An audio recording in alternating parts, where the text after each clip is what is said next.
started out so quiet. A full moon was hanging in the sky, surrounded by dark clouds and a few scattered stars. There was this feeling in the air, though, like something was about to happen. And then, the peace was shattered. A massive black dragon with glowing red eyes ripped through the clouds. This was the Nasu continent in the year 1424, a day that would change everything. The thing is, the dragon wasn't alone. A whole swarm of smaller, shadow-like creatures followed right behind it, filling the sky. It was an army descending from the darkness. Down on the ground, the situation was even worse. A colossal skeleton monster, wearing armor and with huge horns, was tearing through the land, smashing everything in its path. Everywhere you looked, warriors were clashing with these dark creatures in desperate battles for their lives. This was the moment it all started. This was the year the flames of the Great Stallion War began to burn across the entire continent. As the war raged on, the flames just consumed everything. Countless lives were lost, turned to dust as the continent burned. At the head of it all was the Demon King and his army. They just marched forward, and nobody could stop them. All you could feel was this wave of despair washing over the land. But then, just when things seemed darkest, a single warrior emerged. A bright light cut through the clouds, revealing a hero standing against the tide of evil. At least, that was the story. Turns out, this whole epic battle, it was all just an ad on a TV screen for a game called Paradiso. It was a virtual RPG, and the goal for every player was pretty clear. You had to defeat the Demon King, take over the continent as its new ruler, and then build up your kingdom from scratch. And the man behind that hero, his name was Shin Tae-pong. He spent almost every hour after work just grinding away at Paradiso. For him, it wasn't just a hobby. It was his entire life. He knew everything there was to know, from building characters and managing territories to raiding dungeons and finding the rarest items. He had mastered it all. All that time and effort turned him into a walking encyclopedia of the game. In fact, for 10 years straight, he was the #1 power blogger for Paradiso. But that kind of dedication had a price. While his online self was a legend, his real body was slowly starting to break down.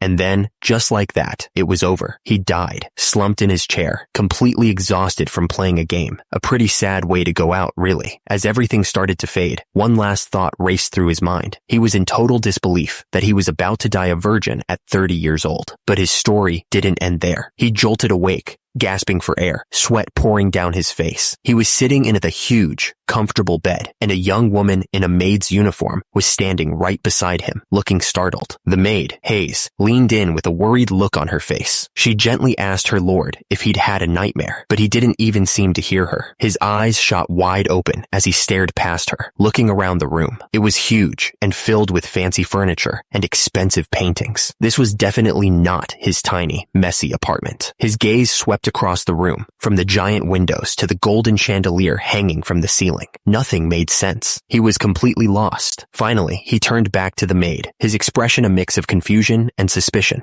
He asked her who she was, and where in the world he was. The maid just stared back at him, completely bewildered. His questions made no sense to her. It was like she was talking to a total stranger. He wasn't in some small apartment anymore. He was in a huge, fancy mansion that looked more like a castle. This was the home of a very important person. Suddenly, a blue screen popped up in front of his eyes. It was a status window. It said his name was Jared, and he was only level 1, but the worst part were the warnings at the bottom. The system told him he was suffering from extreme obesity, which dropped his mana to 0. Even more shocking, the condition was so bad, it had already shortened his life by 20 years. He stumbled over to a mirror, and his heart sank. Staring back at him was a complete stranger, an incredibly overweight young man with blonde hair. The blue status window was still floating right beside his reflection, confirming that this body was his. The reality of it all hit him like a punch to the gut. He couldn't believe he was so unhealthy that he'd lost 20 years of his life. On top of that, his stats were absolute garbage. He was trapped in a weak, dying body with no power to speak of. He collapsed into a nearby chair, his new body feeling heavy and weak. The shock of it all was just too much to take in at once. He needed a moment to just stop and think. As he sat there, he finally put the pieces together. His name was Shin Tae-pong. He remembered dying from exhaustion after playing a game for days on end, but somehow he'd woken up here, reborn in the body of a fat young noble named Jared. Everything started to click. The look of the game interface, the use of the Nasu calendar, there was no doubt about it. He was inside Paradiso, the game he'd spent his life mastering. But this wasn't a game anymore. This was real life. A cold sweat broke out across his face. If this world was real, then that meant he could die again. The thought was terrifying. He felt completely trapped and powerless. And that's when his old game knowledge flooded his mind, bringing with it a new wave of horror. He knew what was coming. In 10 years, the Great Stallion War would devastate the continent. But even worse, in just 5 years, the world would be hit by famines, droughts, and terrible disasters. A horrible future was on its way, and he was standing right in its path. He knew exactly what was coming. The Great Nasu War wasn't going to be about honor or glory. It would be a desperate scramble for food, a fight for basic survival. The realization hit him like a physical blow. When that war came, every nation would tear each other apart. And him, in this body, as a minor noble, he was nothing. He'd be one of the first to die, and the thought terrified him. His fear turned to pure frustration. He was the Paradiso encyclopedia. He knew everything about this world, yet he'd never even heard of this fat noble he was stuck as. This wasn't how reincarnation was supposed to work. He was supposed to be a handsome hero, living a good life. Not this. Overwhelmed by it all, he slammed his hand down on the armrest of his chair. With a loud crack, the wood splintered and broke under the force of his anger, but his body immediately betrayed him. A sharp pain shot through his hand, and he grunted, reminded once again of just how weak he really was. Even his rage ended in pathetic failure. He just lay there on the floor, surrounded by the pieces of the chair he'd just broken. The anger was gone, and all that was left was this empty, hopeless feeling.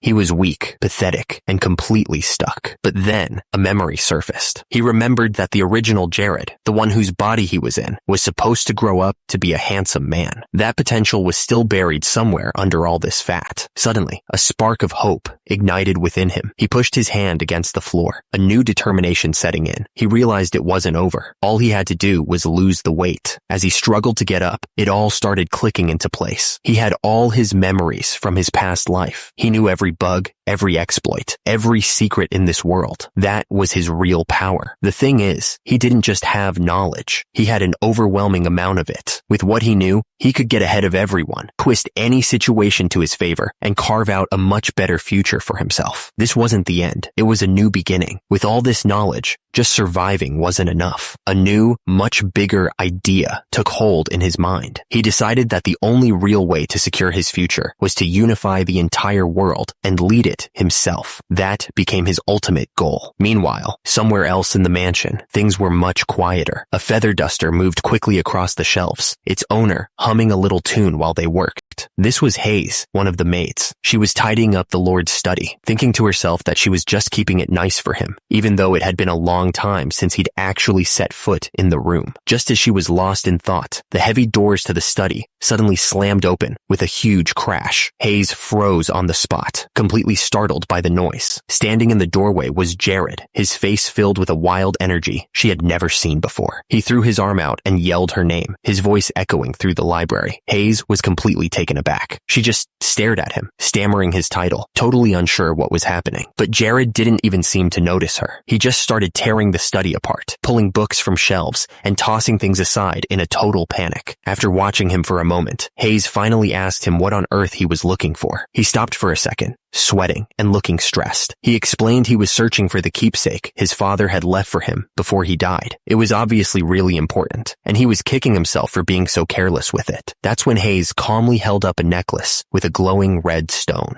She told him it was right here. Jared was stunned. He swore he had just looked in that exact spot. A wave of relief washed over Jared's face. He gently took the necklace from her, telling her he was glad it wasn't lost and thanking her for finding it. Hayes just looked up at him, a little surprised by his sudden politeness. Hayes was absolutely beaming, clearly happy that she could be of help. She eagerly asked him if there was anything else she could do for him. Jared just smiled and calmly asked her to step outside for a little bit. The next thing she knew, the door slammed shut, leaving her alone in the hallway. She stood there for a moment, just staring at the closed door, probably wondering what that was all about. As she thought about it, her expression turned serious. She realized that something about him was really, truly different now. But then, her confusion melted away and was replaced by a bright, excited smile. It wasn't a bad change at all. He was so full of energy now, and it was amazing to see. Feeling a new sense of energy, Hayes decided she should get to work with the same spirit. With a cheerful hop in her step, she rushed down the hallway, ready to take on the day. Back in the room, Jared let out a long breath. Now that he was finally alone, he could get started on what he really needed to do. He held up a beautiful necklace with a glowing red gem. This was a keepsake left to him by his father, Viscount Barrett. It wasn't just a piece of jewelry. It was a powerful artifact designed to help its owner grow their magical abilities. A brilliant blue light began to shine from his hand as he held the necklace tight. He looked at the powerful family heirloom with a determined expression, explaining that he had a special plan for it, and that plan wasn't to use it. It was to break it. With a final surge of energy, the gem at the center of the artifact began to crack and shatter. The artifact pulsed with a final, brilliant flash of light as it broke apart in his hand. Jared knew this was a huge risk, but he also knew it was the only real advantage he had as a weak, low-level magician. The light grew so bright it washed out the entire room. He knew that because of his weak mana, this was the only chance he would ever get to summon her. It had to work now, or it would never work at all. He focused his mind, knowing that for now, this precious artifact was the only thing that could guarantee his success in the ritual. The energy from the shattered gem didn't just disappear. It twisted and swirled, pulling at the air until a dark, spinning vortex began to form right in front of him. He watched the portal grow, a determined look on his face. He silently apologized to his father for destroying the family heirloom, but he reasoned that this, too, was a way for him to grow strong and develop properly. The dark energy completely surrounded Jared, swirling around him like a powerful whirlpool. It felt like the entire room was being pulled into this single, dark point right in front of him. He stood his ground, waiting for the ritual to complete. From that swirling darkness, a shape began to form. It was huge, a towering figure made of shadows, with 3 glowing red eyes that pierced through the gloom. A chilling sound, almost like a laugh, echoed through the room as it took shape. The shadowy form started to become more solid, as if it were hardening right before his eyes. What was once just smoke and energy was now taking on a real, physical presence. A deep, powerful voice boomed from the creature, demanding to know what foolish human had dared to call upon it. But Jared didn't look scared at all. A wave of relief washed over him. It had worked. The one being he could only summon once in his entire lifetime was finally here. The spirit fully revealed itself. A monstrous thing with wild hair, glowing red eyes, and a mouth full of sharp teeth. It towered over him,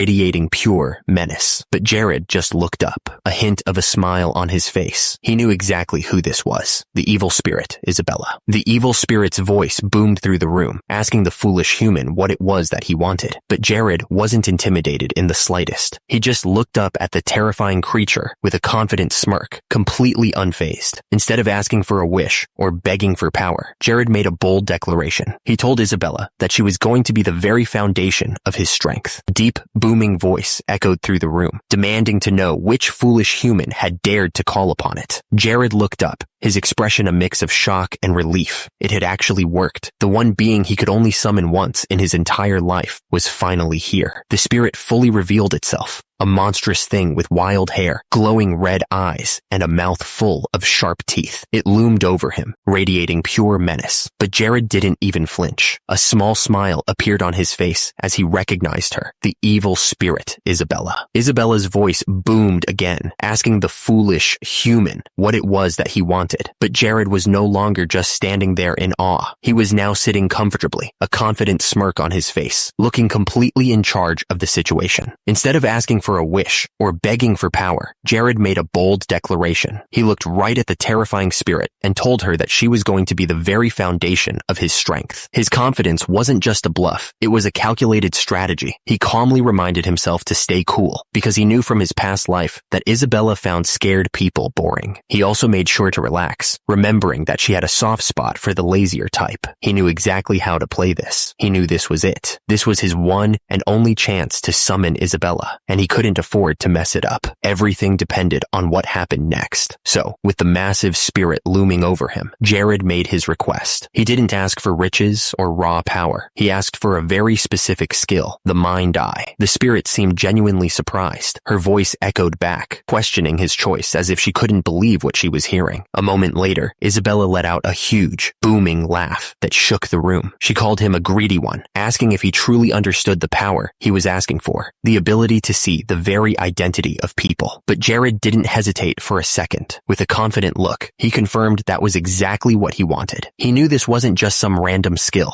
The Mind Eye was legendary, a power that only one person in the entire history of Paradiso had ever possessed. See, the Mind Eye wasn't just a simple power. It was a skill that let you look at someone and see everything about them, their stats, their personality, their potential. But there was a catch. The amount of information you could see depended entirely on your own level. The stronger you were, the more you could learn about others. And that's exactly why Jared wanted it. He wasn't just thinking about fighting. He planned to use this skill to manage his entire territory, to find the hidden talents and future heroes who could help him build a new home. Isabella's wild eyes stared down at him. After a moment of thought, she raised a single, sharp finger and finally agreed to his terms. But a contract with an evil spirit is never free. She then asked him the one question that always comes with this kind of power. What was the most precious thing he had to offer? And she wasn't going to wait for an answer. Her massive, terrifying face suddenly loomed right in front of Jared's, her glowing red eye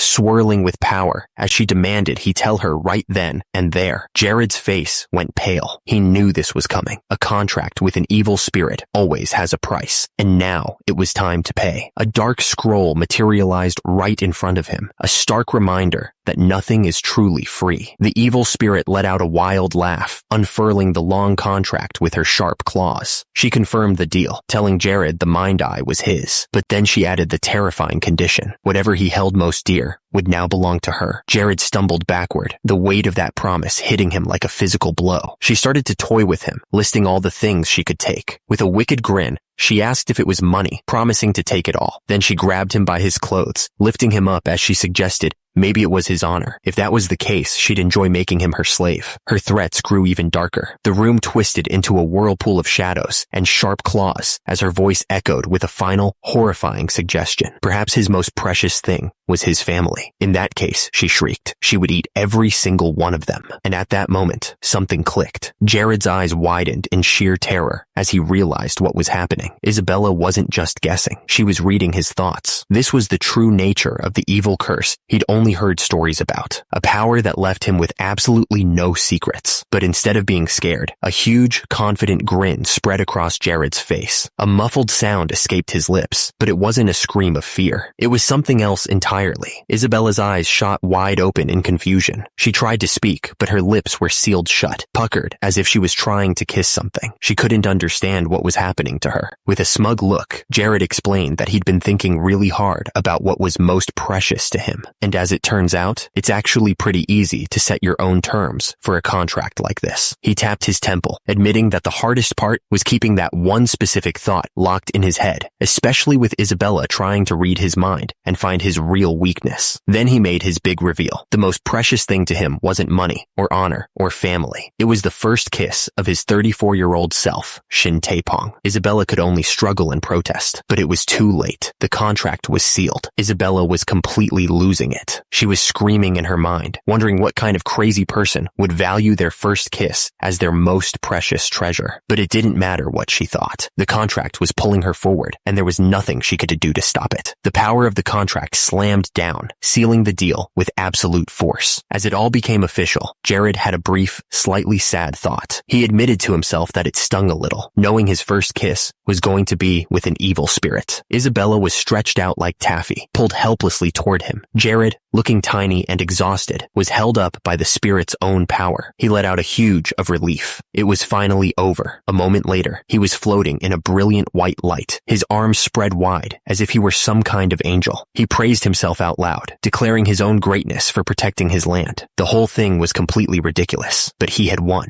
And just like that, the everlasting contract between Isabella and Jared had begun. Meanwhile, elsewhere in the mansion, the staff was starting to talk. They couldn't help but notice that their lord was acting very, very strange lately. Two maids whispered to each other in the long hallway. One of them pointed out that after months of locking himself away, he had suddenly come charging out of his room. It just didn't make sense for a man who had seemed so completely fed up with his life. The other maid agreed completely. She added that the only time she ever saw him lighten up was when he was stuffing his face with food. What was even weirder, the first maid continued, was that he'd even gone down into the basement, a place none of the staff ever dared to enter. She was about to wonder why he would do such a thing, but she was cut off. A blue-haired maid, who had been listening the whole time, suddenly rushed past them, carrying a huge stack of papers. She quickly asked them to excuse her and hurried on, leaving the other two maids staring after her in surprise. One of the maids saw the blue-haired girl, Hayes, struggling with the papers and offered to help, but Hayes quickly refused, insisting she could handle it all by herself as she hurried down the hall. As Hayes disappeared from view, the maids started talking about her. One of them sighed, saying that Hayes was always so dedicated. The other agreed, adding that she felt terrible for her because their lord was always chewing her out, and she would just cry afterward. A moment later, Hayes arrived at the lord's study. Straining under the weight of the huge pile of documents, she pushed the door open and announced that she'd brought the papers about the surrounding territories. But as she stepped into the room, Jared suddenly held up a hand. He looked at her seriously and told her to hold on and not move a muscle. Hayes froze, completely confused by the sudden order. That's when a blue window popped up in front of his eyes. He was using his new skill, Mind Eye, to read her stats. He saw she was level 8 with high strength, but what really shocked him were her tendencies. Her devotion was S rank, the highest possible. And even crazier, she had a bunch of special traits, including one called unrequited love. Jared was floored. He couldn't believe what he was seeing. Looking at her stats, a realization hit Jared like a lightning bolt. With that kind of devotion and strength, leaving her as a maid would be a complete waste of talent. In that moment, he made a decision. He wasn't just going to help her. He was going to turn her into a powerful healer. But it was the unrequited love tendency that really threw him. He knew from the game that getting an A rank in that required 10 years of one-sided love. 10 years. She had been devoted to the cruel original Jared for an entire decade. Lost in his thoughts, he accidentally spoke out loud, apologizing to Hayes and telling her he was too busy to consider dating. Hayes froze, completely confused by the sudden rejection she never asked for. She stammered, asking what he meant, but Jared quickly backpedaled, telling her it was nothing and to just hand over the papers. Still looking bewildered, Hayes did as she was told and passed the heavy stack of documents to him. While Jared turned his attention to the work, Hayes was left standing there, completely flustered, her mind racing to figure out what on earth had just happened. As Jared was about to get to work, Hayes suddenly bowed her head and apologized. He looked up from the papers, completely caught off guard. He had no idea what she was sorry for and asked her what was wrong. With a worried look on her face, Hayes explained that whenever he asked her to do something, she felt like she never did it properly on the first try. Her voice trembled a bit, showing just how much this fear affected her. Jared stared at her, a serious look in his eyes. He noticed her hands were shaking as she clutched her dress. That's when it hit him. Her fear wasn't just about being a good maid. It was something much deeper. Suddenly, a flood of memories, the original Jared's memories, rushed into his mind. He saw his former self yelling at Hayes, throwing things in a rage. He saw her face, tear-streaked and even scratched from his outbursts, before he would just storm off, leaving her to clean up his mess. The memories settled, and Jared stood there, looking down at the terrified girl in front of him. He finally understood. His past self was a monster who just threw tasks at Hayes and then flew into a rage over the smallest mistake. A heavy weight settled on his shoulders. The sins of the old Jared were his burden to carry now. He knew it wasn't technically him who had done those awful things, but that didn't matter. He loomed over the small girl, a huge, intimidating shadow. With a heavy, he called out her name, his voice serious. As Jared raised his hand, Hayes reacted instantly. She flinched hard, squeezing her eyes shut and bracing for a blow that she was sure was coming. It was a reaction born from years of abuse, but the hit never came. Instead, Jared pulled her into a sudden, tight hug. He shouted that he was sorry, his voice filled with genuine regret. Hayes' eyes shot open, completely stunned. This was the last thing she ever expected. He held her close,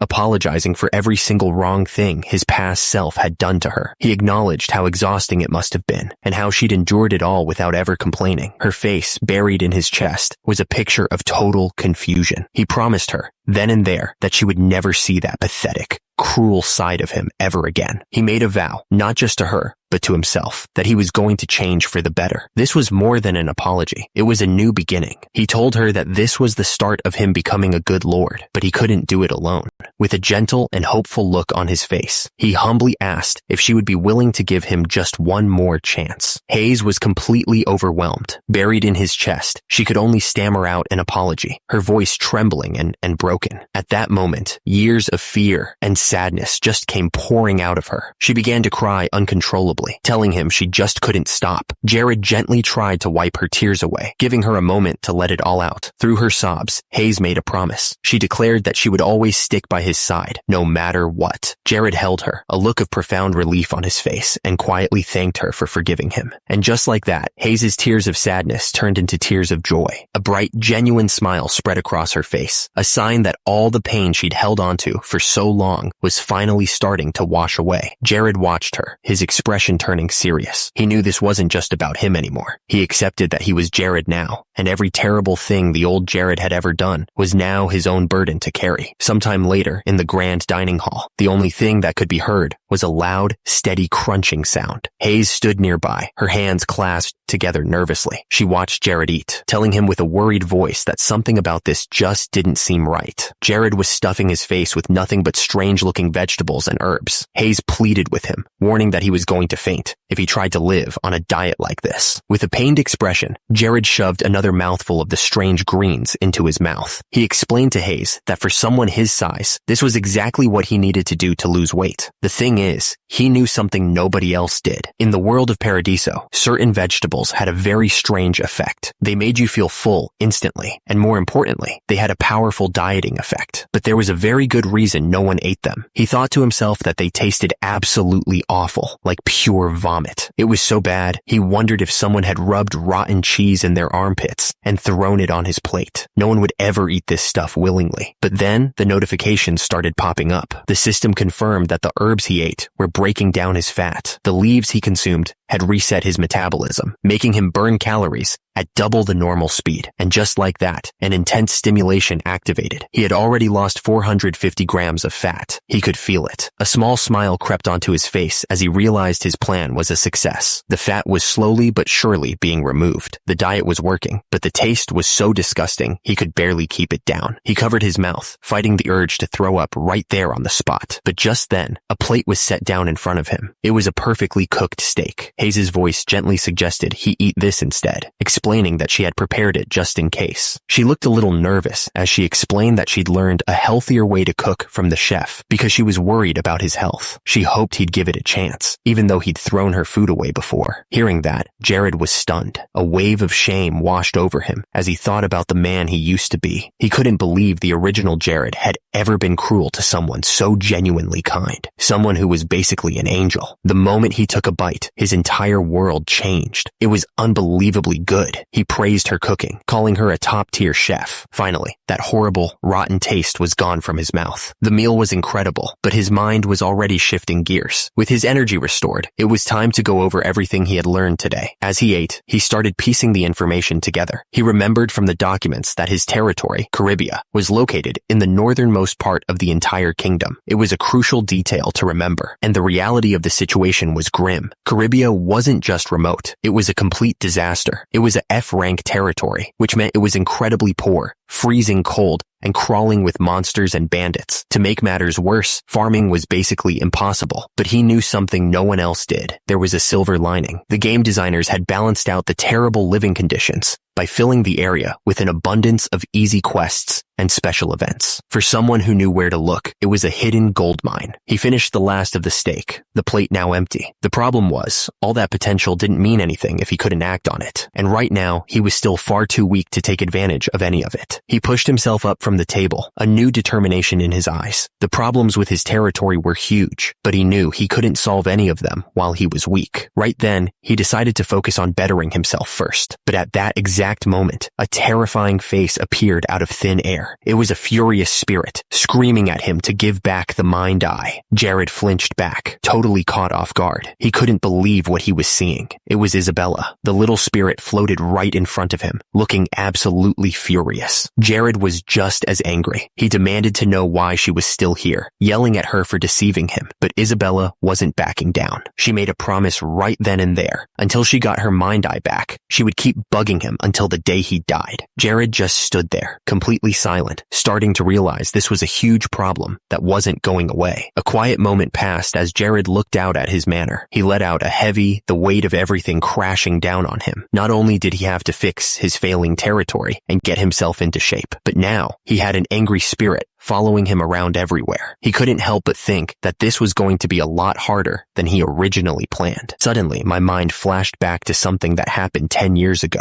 A man was pounding on a heavy wooden door, his fist clenched tight. He was begging for his lord to please just open the door. He looked desperate. He acknowledged that his lord's father's death was a terrible thing, but he pleaded with him to stop living in the past. He urged him to focus on the future of the territory. From the other side, his voice continued, promising that they could fight through these difficult times together. But the door remained shut. The knocking just echoed into an empty feeling room, because inside, a young man with blonde hair was sitting on the floor, completely broken. He had his head buried in his arms, shutting out the world as the desperate call continued from the hallway. He didn't move. He just sat there, trembling slightly. And then, in a quiet, heartbroken whisper, he said the one word that explained everything. Father. 10 years passed, and now, the vassals of Caribia were being called to the manor. One of them wondered aloud why their lord had summoned them so unexpectedly. But one of the men, a guy with an eye patch and a bottle in his hand, just laughed it off. He drunkenly joked that maybe it was some kind of 10-year anniversary party. He clearly wasn't taking this seriously at all. He just tilted the bottle back and took a long drink, not even waiting to get inside. He then stumbled into the manor, where he spotted two maids standing with their backs to him. They seemed to tense up as he got closer. Without any warning, he threw his arms around both of them, his breath stinking of booze. He leaned in close and gave Hayes a loud, disgusting morning greeting. Both she and the other maid froze, their eyes wide with fear. This was Sir Glagos, the chief city guard. And this was how he acted. He held her tight, a twisted grin spreading across his face. Hayes squeezed her eyes shut, terrified. Glagos leaned in, his voice dripping with sarcasm, as he commented on her polite greeting. But in his mind, his thoughts were much darker. He couldn't understand why someone like her would stay with their fat lord. He promised himself that one day he would make her his. Just then, an angry shout echoed down the hallway. Someone was yelling Glagos's name, demanding to know what the hell he thought he was doing. A man with dark hair stormed into view, his face filled with rage. He ordered Glagos to stop bothering the girl, reminding him that he'd been told time and again to stop acting like a child. As Rakis continued to scold him, questioning if this was how a vassal should behave, Hayes looked up. A wave of relief washed over her face as she looked toward her rescuer. Glagos froze, his face turning pale with shock. He started sweating and trembling, stammering Rakis's name as if he'd just seen a ghost. But that fear vanished in an instant, replaced by a cold fury. His expression darkened as he questioned if Rakis really thought he had the right to lecture him, the chief city guard. Rakis didn't back down. His eyes narrowed with disgust as he fired back, calling Glagos a mutt who still didn't know his place. Rakis leaned in, his voice low and dangerous, challenging Glagos to say it again. But Glagos just laughed in his face, a twisted grin spreading across his lips as he mocked him, asking the grandpa if he'd gone deaf. Just as a fight was about to break out, an older man with a long white mustache stepped between them. He calmly told them that was enough, reminding them that their lord would be arriving any moment. Glagos turned away with a look of pure disgust, sneering Sir Oberyn's name. The man in the vest just stood there, looking a little stunned by the tension in the air, his face twisted with anger. Glagos muttered about how disgusting it was to see Rakis and Oberyn, the toothless dog, and the old geezer still walking these halls. He couldn't believe Rakis had the nerve to speak to him that way. The man in the vest shared his frustration, saying he still couldn't believe a brat like Rakis was the chief guard. But Oberyn just sighed, explaining that while he understood the feeling, it wasn't so easy to just replace him. With the matter settled for now, Oberyn suggested it was time for them to go to the meeting, and so they all gathered in the meeting room, taking their seats around a long table. The air was heavy with silence as they waited for their lord to arrive. As they sat there, the officials couldn't keep their thoughts to themselves. Sir Oberyn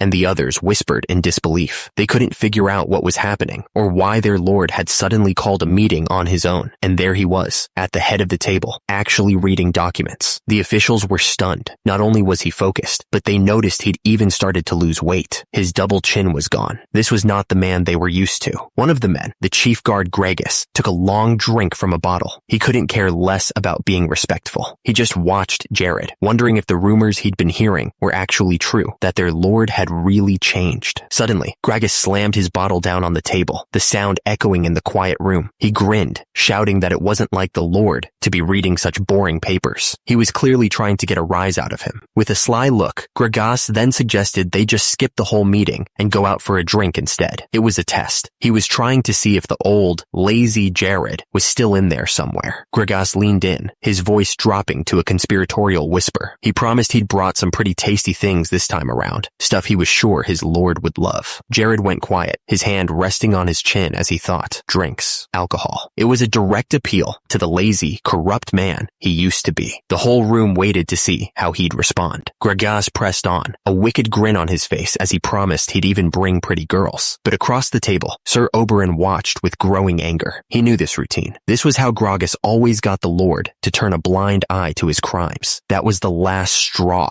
Sir Oberyn shot up from his chair, his hands slamming down on the table. He couldn't just sit by and watch this happen again. He decided right then that he had to stop him, no matter what it cost, for the good of Caribia. But before Oberyn could even get a word out, a calm voice cut through the tension. It was Jared. He simply said something that he had something to say. His voice was cold and sharp as he pointed directly at Gragas. He demanded to know how the guard dared to show up to an official meeting drunk, asking if he was out of his mind. The entire room went silent. Both Gragas and Sir Oberyn stared back, completely shocked. This was a side of their lord they had never seen before, firm, angry, and completely in charge. But after a moment, the shock on Gragas's face was replaced by amusement. A quiet chuckle started, quickly turning into a full, mocking laugh. Gragas didn't seem to take the warning seriously at all. He casually told Jared not to be like that, reminding him of all the times they'd shared drinks together. But Jared wasn't interested in reminiscing. He simply spoke two words: magic missile. A bolt of pure magical energy as shot across the room. It didn't hit Gragas, but it slammed directly into the bottle of alcohol he was holding, shattering it into pieces with a loud crash. Jared's voice was cold as he told Gragas he'd overlook his disgusting behavior just this once. The warning hung in the air, a clear final chance for the guard to back down. But Gragas wasn't intimidated at all. A furious grin spread across his face as he began to curse at Jared, enraged that he would dare use magic against him. He was making it clear he saw this as a direct attack. Before Gragas could finish his threat, Jared slammed his hand down on a stack of papers on the table. He cut the guard off, announcing it was time to move on. He was done with the small talk. With everyone's attention now on him, Jared began to speak, his voice ringing with authority. He looked directly at the chief guard and started listing his crimes, asking Gragas if he was satisfied with all the wealth he'd gained by abusing his power and stealing from the merchants. Gragas was completely stunned, stammering as he tried to respond. But Jared didn't give him a chance to recover. He continued his accusation, telling the entire room that the chief guard's endless greed had caused suffering for countless people in their territory. The charges were now out in the open for everyone to hear. The magic in his hand swirled brighter as Jared kept going. He asked how anyone could trust him when their possessions were stolen through illegal taxes. But then he dropped the most serious charge of all: human trafficking. He told the room he'd heard rumors that Gragas was taking his subjects and training them as his own private soldiers. This wasn't just corruption anymore. It was a direct challenge to his rule. And then, without any warning, Jared's expression went completely cold. He lifted his other hand, and with a single word, a blazing fireball appeared, floating in the air. The mood in the room changed instantly. This was no longer a discussion. His eyes were like ice as he looked at the terrified guard. He explained that destroying the bottle was just a small payment for Gragas's rudeness. The real sin, however, required a much higher price. Jared finished his sentence, declaring that a crime like this could only be paid for with Gragas's life. The guard's face went completely pale. All his arrogance was gone, replaced by pure terror as he stammered, begging Jared to wait. He finally understood he was about to die. But before Gragas could even finish his plea, a terrible scream echoed through the room. It was followed by the loud crash of someone hitting the floor hard. The fireball shot across the room, aimed right at the guard's chest. Gragas's eyes went wide with pure panic, but he had no time to react. In the next instant, it slammed into him. A huge explosion of fire and light filled the air, the force of the blast shaking the entire room. Gragas lay on the ground, smoke rising from a nasty burn on his chest. Jared stood over him, his voice dangerously calm. He admitted that every part of him wanted to end Gragas's life right there, but he had to respect the law. Then, raising his voice for everyone to hear, Jared made his decision final. He declared that from that day forward, Gragas was no longer the chief guard. With the corrupt guard dealt with, Jared wasn't finished. He looked at the other officials, his voice echoing with authority. He promised that this was just the beginning. He was going to root out every last bit of corruption in his land. The faces of the other men went pale with fear. His words hit them like a physical blow. Without a moment's hesitation, every single one of them dropped to the floor. They bowed their heads and begged for his forgiveness, admitting they had done terrible things and failed in their duties. But one of the men, Sir Reikis, was thinking about more than just begging. He was still reeling from what he'd just seen. He knew Gragas wasn't a weakling, but Jared had defeated him with a single spell. At that moment, he understood the truth. This was the power of the Ukulates family. Jared was a fourth-class wizard. As Reikis watched, he saw that Jared carried himself with the very same dignity as his father, the legendary Viscount Barrett. This wasn't the weak, corrupt lord they all knew.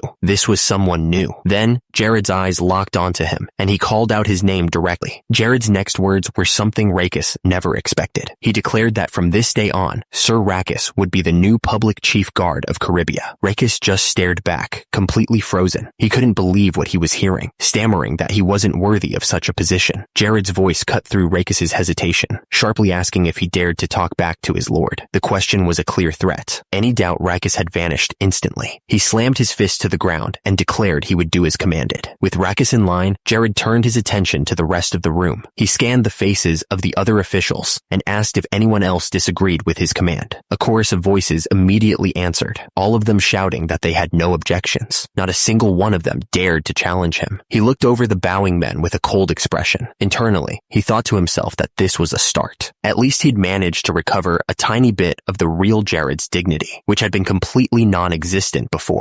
But as he looked them over, a grim reality set in. There wasn't a single person in this room he could actually trust. His territory supervisor only had the job because of his family. The head of agriculture was just a smooth talker, and the head of commerce was a warrior, not a merchant. They were all useless. He looked at one of the old men, who seemed more like a stone statue than a person. It was clear now. He was completely on his own, surrounded by people who were either too incompetent or too corrupt to help him fix this broken land. He looked over at one of the older men, who just smiled back with an empty, clueless expression. It was hopeless. He was completely on his own, but Jared wasn't completely without hope. He reminded himself to take things one step at a time. After all, he had a secret weapon that no one else knew about, the Mind Eye. A month passed. Winter held its grip on Caribia, covering the town in snow, but the quiet was suddenly broken by the sound of shouting from inside one of the buildings. Inside, a merchant was on his knees, his face bruised and bleeding. He desperately begged the man in front of him not to take the bag of coins, pleading that without it, his business would be ruined. The man with the white hair wasn't listening. He coldly told the merchant to shut up, blaming him for not paying his taxes on time. Then, he pulled out a knife, making it clear this wasn't a negotiation. Meanwhile, in another part of the city, a couple of thugs were talking. One of them noted that their boss, Sir Glagas, hadn't shown up to collect the tax money. He wondered aloud if maybe Glagas had taken a trip somewhere warmer. The man with the white hair, who seemed to be in charge, gave a sinister smile. He warned his partner not to even think about spending the money, telling him to keep it safe until their boss arrived. But at that exact moment, their conversation was cut short by the sound of a doorbell. The man with the bandana seemed surprised by the sound. He turned to a bald subordinate and told him to go see who it was. The man walked over to the door, cracking it open just enough to peek outside. He cautiously asked who was there. Standing on the other side of the door was Jared, with a big, friendly smile on his face. He gave a little wave and offered a cheerful hello, but the man inside just stared, completely confused. The bald thug's confusion quickly turned to anger. He looked Jared up and down with disgust and started to shout an insult about his weight, but he never even got to finish the word. A fist slammed into his jaw with incredible force, cutting him off completely and sending a shockwave through his face. The punch sent the bald man flying through the air, his body limp as he crashed into the back of the room. The other thugs just stared, their mouths hanging open in total disbelief. They had no idea what was happening. The man who threw the punch, one of Jared's guards, stepped forward with a look of pure rage. He roared at the thugs, "Istetas," asking them if they had a death wish for talking to their lord that way. But Jared just smiled and held up a hand to calm his guard down. He told him it was fine, that he didn't mind if they swore at him. Then, his smile faded just a little. He continued, saying that while insults were one thing, illegally collecting money from citizens and merchants was a completely different story. His face turned serious, all traces of his earlier good mood gone. He gave a final, cold order to his men. Don't let a single one of them escape. One of Jared's guards looked absolutely thrilled by the order. A dark, menacing grin spread across his face as he confirmed he'd follow his lord's command without hesitation. The guard then announced that all of them would be facing trial under the new chief guard. The thugs' faces went white with shock. The man with the white hair screamed, while his partner just stared in disbelief, repeating the title like he couldn't believe what he was hearing. As the sounds of a full-blown fight erupted from inside the building, one of the thugs saw his chance. With the bag of stolen money slung over his shoulder, he had slipped out the door, thinking he could get away clean. He moved as quietly as he could, tiptoeing away from the building, convinced that no one would notice him amidst all the noise and confusion. But just as he thought he was in the clear, the front door creaked open. Jared was standing right there, blocking his path. He calmly asked the man where he thought he was going. The thug froze in pure terror, the bag of money dropping from his hand and landing in the snow. The thug scrambled to get away, but Jared wasn't about to let him escape. He simply raised his hand and cast a spell. 3 glowing orbs of blue energy instantly appeared, locking onto the fleeing man. The magic missiles shot forward and slammed into the thug's back. He let out a sharp scream of pain as the force sent him tumbling face first into the snow, completely taken down. With the criminals dealt with, the atmosphere in the town completely changed. The people poured into the streets, cheering with pure joy. They hailed their lord and celebrated the new chief guard, a man named Rakis. As the town guard led the captured thugs away in chains, a wave of relief washed over the crowd. The people finally felt safe, knowing that the men who had tormented them were finally getting what they deserved. Rakis then addressed the cheering crowd with a powerful voice. He declared that their lord acknowledged his past mistakes and made a solemn promise that from this day forward, the people would always come first. As the thugs were led away, one of them looked completely stunned. He couldn't believe Sir Gregas had actually been caught, muttering that this was just the beginning of something much bigger. The guard just shoved him forward, telling him to keep moving. With the criminals gone, things started to change immediately. Food was being handed out in the streets to anyone who was starving. The message was clear. This was a gift from the Lord, a sign of his new promise to care for his people. The feeling of hope spread like wildfire. Bards began singing new songs in the town square, telling tales of a sun finally rising over the frozen land of Caribia. The people were told to be thankful to their Lord for this new beginning, and when the Lord himself, Jared, rode through the streets, he wasn't met with silence or fear anymore. The people cheered for him, their hands reaching out in support. He just waved back with a calm, satisfied smile on his face.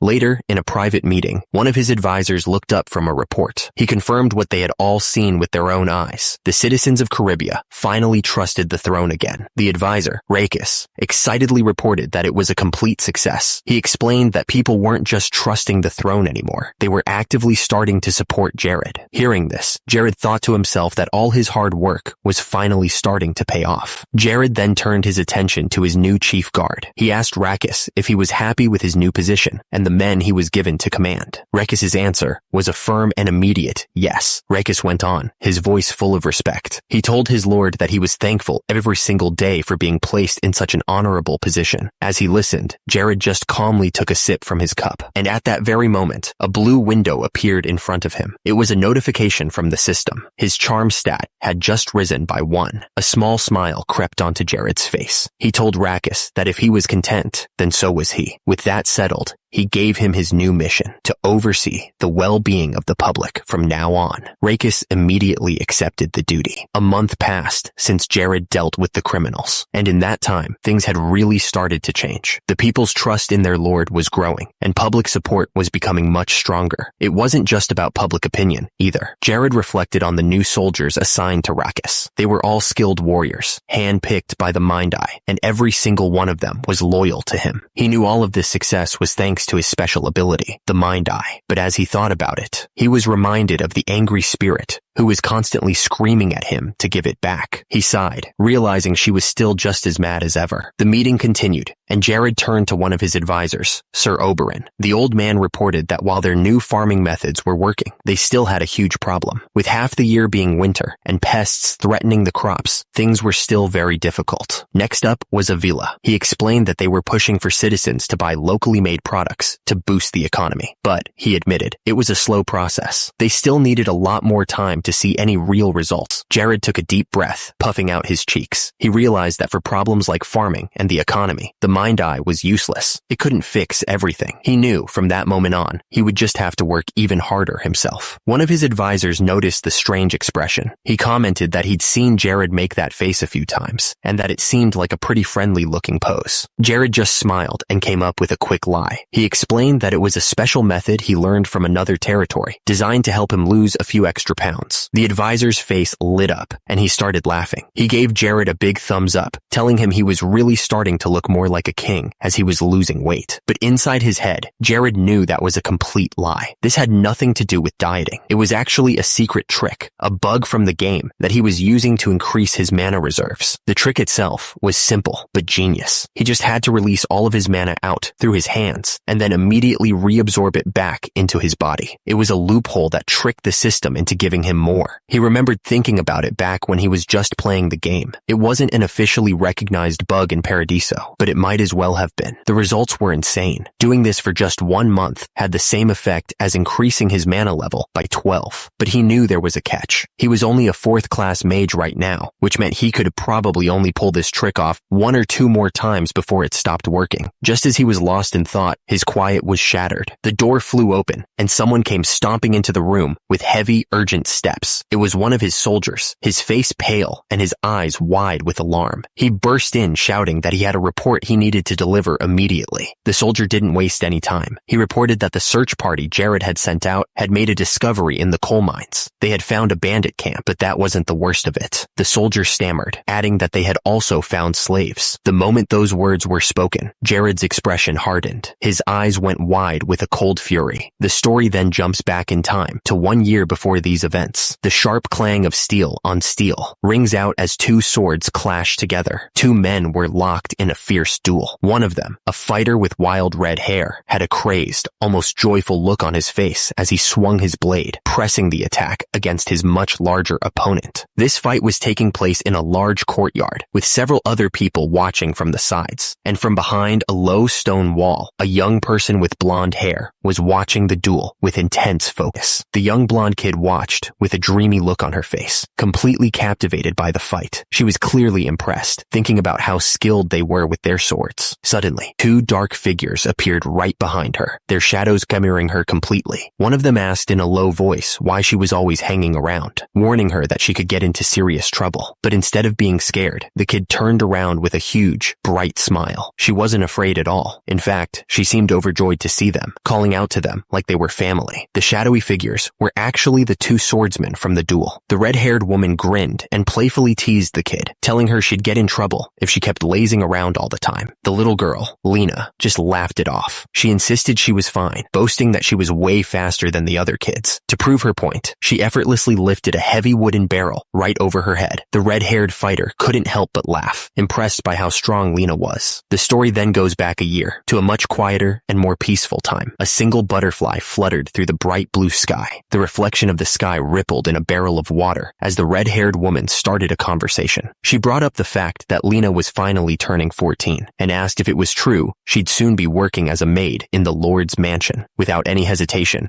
Lena planted her foot firmly on the edge of the barrel. She confirmed it with a burst of cheerful energy. Leaning back against the swordsman, Lena explained with a bright smile that she was actually excited about it. She was sure it would be a fun job, especially since the director always looked out for orphans like her. But the red-haired woman's expression grew serious. She admitted that she thought it was a shame. Turns out, she was hoping Lena would consider joining their mercenary group instead. Just then, Another voice cut in, full of energy. A young girl with bright blonde hair and a huge, confident smile on her face greeted the group. The two swordsmen in the group both turned around, looking down at her, clearly surprised by the sudden appearance. With a hopeful look on her face, the girl, Rena, asked them a serious question. She wanted to know if they thought a girl like her could ever become a great swordsman, even if it took a really long time. She made it clear that she would choose being a swordsman over being a maid any day. Her dreams seemed to take flight, just like the butterfly fluttering past them. Hearing that, the blue-haired swordsman just threw his head back and let out a huge, booming laugh. He wasn't mocking her at all. He seemed genuinely delighted by her spirit. The swordsman's laughter died down, and his expression turned serious. He rested a hand on the hilt of his blade and asked Rena if she knew why there were so few women in mercenary groups. To make his point, he didn't just use words. He drew his sword and swung it in a wide arc. The force of the swing was incredible, kicking up a huge cloud of dust and cutting through the air with a sharp whoosh. He looked at her with a dead serious expression, the dust still settling around him. He warned her that it was far too dangerous to approach this world with a simple, hopeful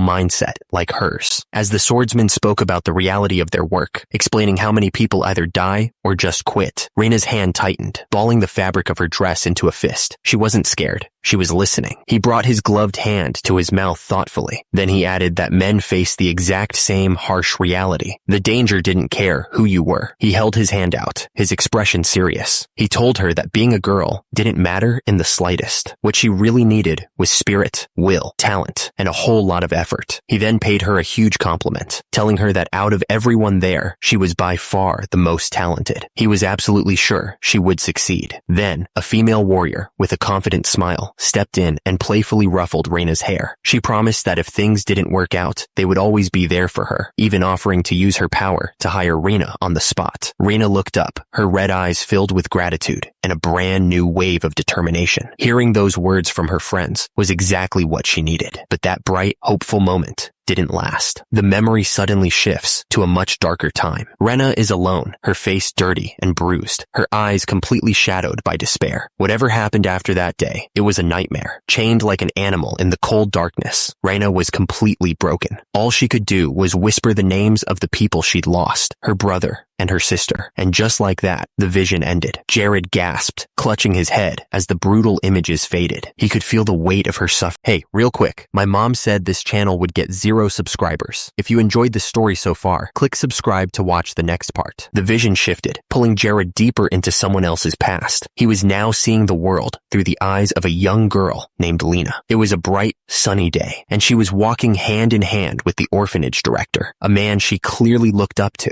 The director looked down at her with a gentle, fatherly smile. He told her she was a God-given angel in their orphanage and asked her to always give it her all. His words were full of praise, making her feel special and important. And of course, little Lena bought every single word. She looked up at him with a huge, bright smile, her eyes shining with determination, and promised that she would. She had no reason to doubt him. But then the memory twisted into a nightmare. A man with a scarred face and a nasty grin leaned in close. He laughed as he dropped the horrible truth on her, casually asking if she really didn't know that her beloved director was the one who sold her to them. Lena's face contorted with shock and fury. She screamed that it was impossible, that it couldn't be true. She insisted that the director had promised her something completely different, that he was going to make her a noble's maid. The lie she had built her hopes on was crumbling right before her eyes. The men just threw their heads back and laughed. The main captor mocked her for thinking she'd be a maid, calling her a dumbass and telling her to shut up. She was a slave, and that was final. But even in chains, Lena stood her ground, her fists clenched in defiance. One of the men stepped forward, a whip wrapped tightly around his hand. He told her that while the status of an orphan and a slave might seem different, she needed to learn her place. With a furious yell, he demanded she speak with more respect. Then he brought the whip down hard. The force of the blow sent her crashing to the ground as she cried out in pain. She curled into a ball on the cold floor, the pain shooting through her. The sound of the whip cracking echoed around her as they continued to strike. But even then, through the tears and the pain, she screamed that they were wrong. She still couldn't accept it, insisting that the director would never, ever do something like this to her.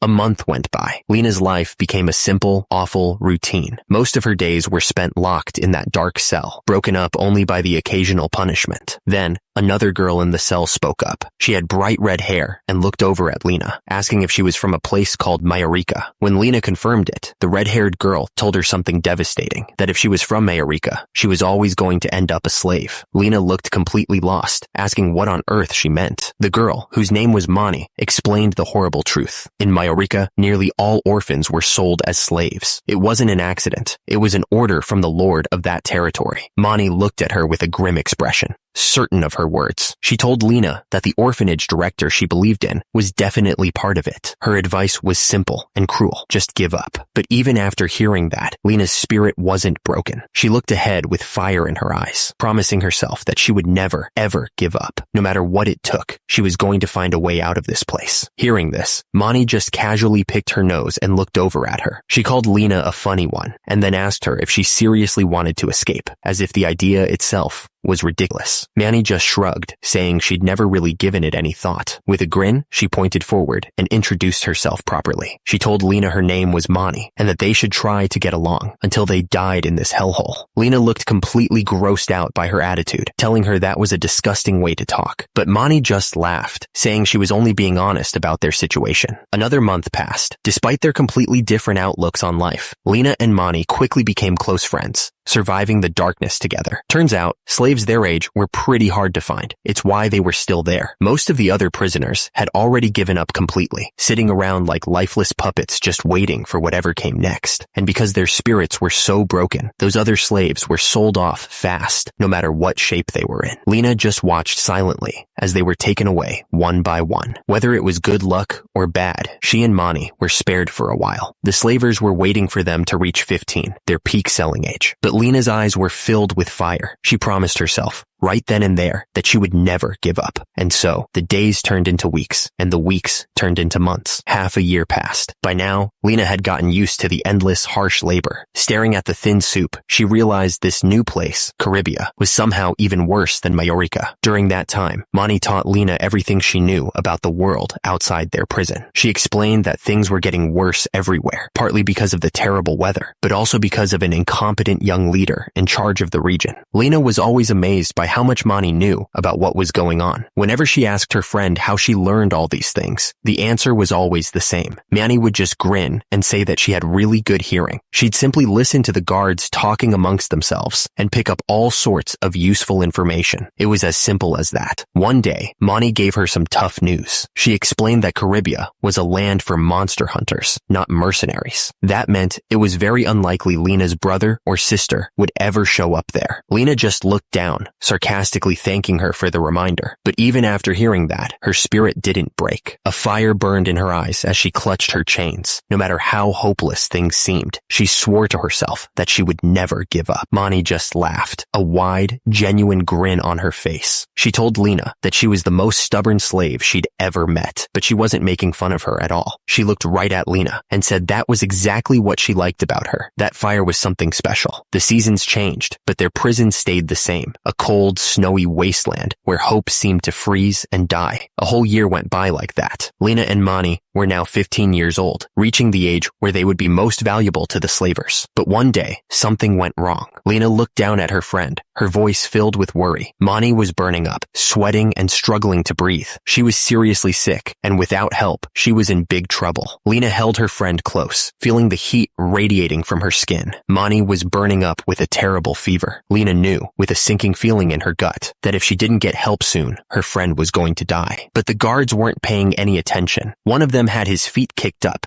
complaining loudly about some guy named Glogus, who made a big deal about being trustworthy, only to get caught. He took a long drink, muttering about how Glogus's mistake landed him stuck down in this underground prison with a bunch of slaves. It was at that moment, a small voice called out from one of the cells, trying to get his attention. It was Lena. Her hands were white-knuckled on the cold bars as she pleaded with the guard. She explained that her friend had a terrible fever and begged him to please bring her a bowl of soup. She then dropped to her knees, her chains clinking against the stone floor. With her hands clasped together, she promised to never be disobedient again. All she wanted was one bowl of soup. Even half a bowl would be enough. The guard looked down at her, a strange expression on his face. He seemed to be thinking it over, but there was something unsettling in his eyes. He wasn't just considering her request. He was weighing an opportunity. To Lena's surprise, the guard actually came back. He placed a bowl of hot soup on a small table in front of Mani, telling her to eat up. For a second, it felt like a small miracle, but the guard didn't leave. He stood behind Lena, placing a heavy hand on her shoulder. He told Mani to hurry and eat before it got cold, but his eyes never left Lena. The kindness was a lie. This was a transaction, and he was here to collect. Then, he tightened his grip, yanking Lena away from the table. He told her that Mani could eat alone. They had something else to do. Mani shot to her feet, her face pale with shock, as she cried out Lena's name. As the guard pulled her toward the darkness, Lena glanced back at her friend. She forced a small, shaky smile, trying to reassure Mani that she would be fine, but her eyes told a very different story. The guard held Lena's face in a tight grip. His own face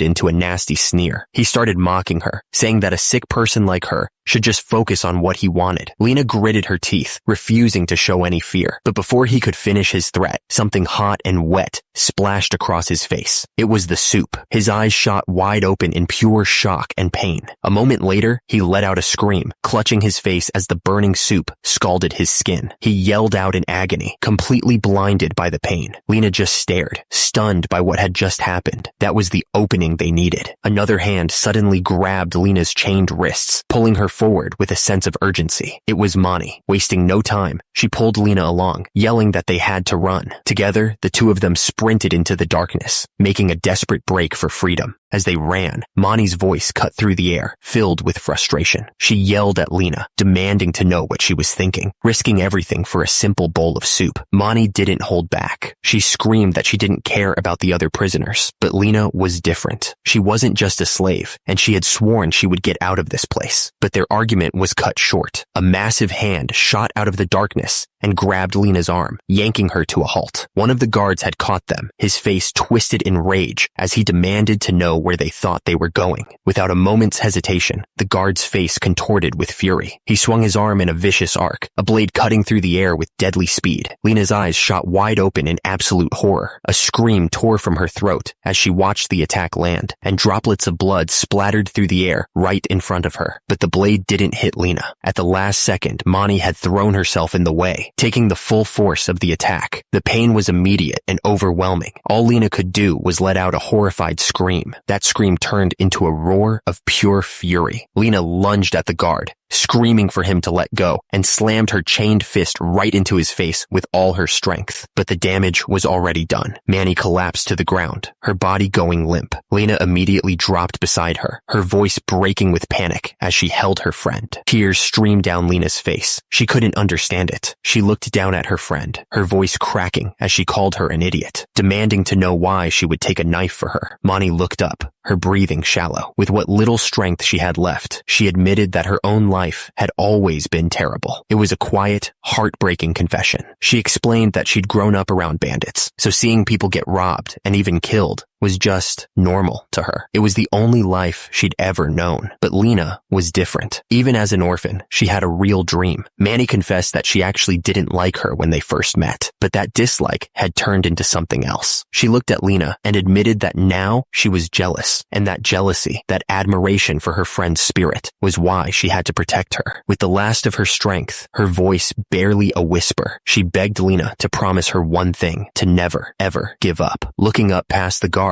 who had just taken her friend's life, Lena made a promise. She swore that no matter what happened, she would get out of this place. Her promise wasn't just about escaping. It was about something much darker. She swore that every single person in this place would pay. Tears streamed down her face, but they weren't tears of sadness anymore. Her teeth were gritted, her eyes burning with pure hatred as she silently screamed that she would kill them all. The guard who had killed Manis stumbled back, clutching his head in disbelief. He couldn't believe what had just happened, his face a mix of shock and pain. His shock turned to fury in an instant. He lunged forward, grabbing Lena by the hair and slamming her to the ground. He raised his knife, screaming at her, questioning who she thought she was talking to. He pointed to a deep, brutal gash on his own face, his voice shaking with rage. He screamed about what her friend had done to him. With his face twisted in a snarl, he decided right then and there that he might as well kill an annoying pest like her too. The guard sneered, looking down at the small scratch on his face. He mocked her, asking if she could even call that a burn. He was enjoying her terror, ready to end her life right then and there. But in the very next second, a wave of intense fire exploded over him. His taunts turned into a raw scream of pure agony as he was completely engulfed in flames. The one behind the attack was Jared. He stood there, his hand glowing with power, his eyes cold and furious. He calmly stated that this was a real burn, turning the guard's own words back on him. Time later, we were standing in the freezing snow outside the Alami mines. One of my knights turned to me, his voice full of curiosity. He asked how I could have possibly known that this was the exact place where Ched and his slavers were hiding out. We both looked at the entrance. It was just a big,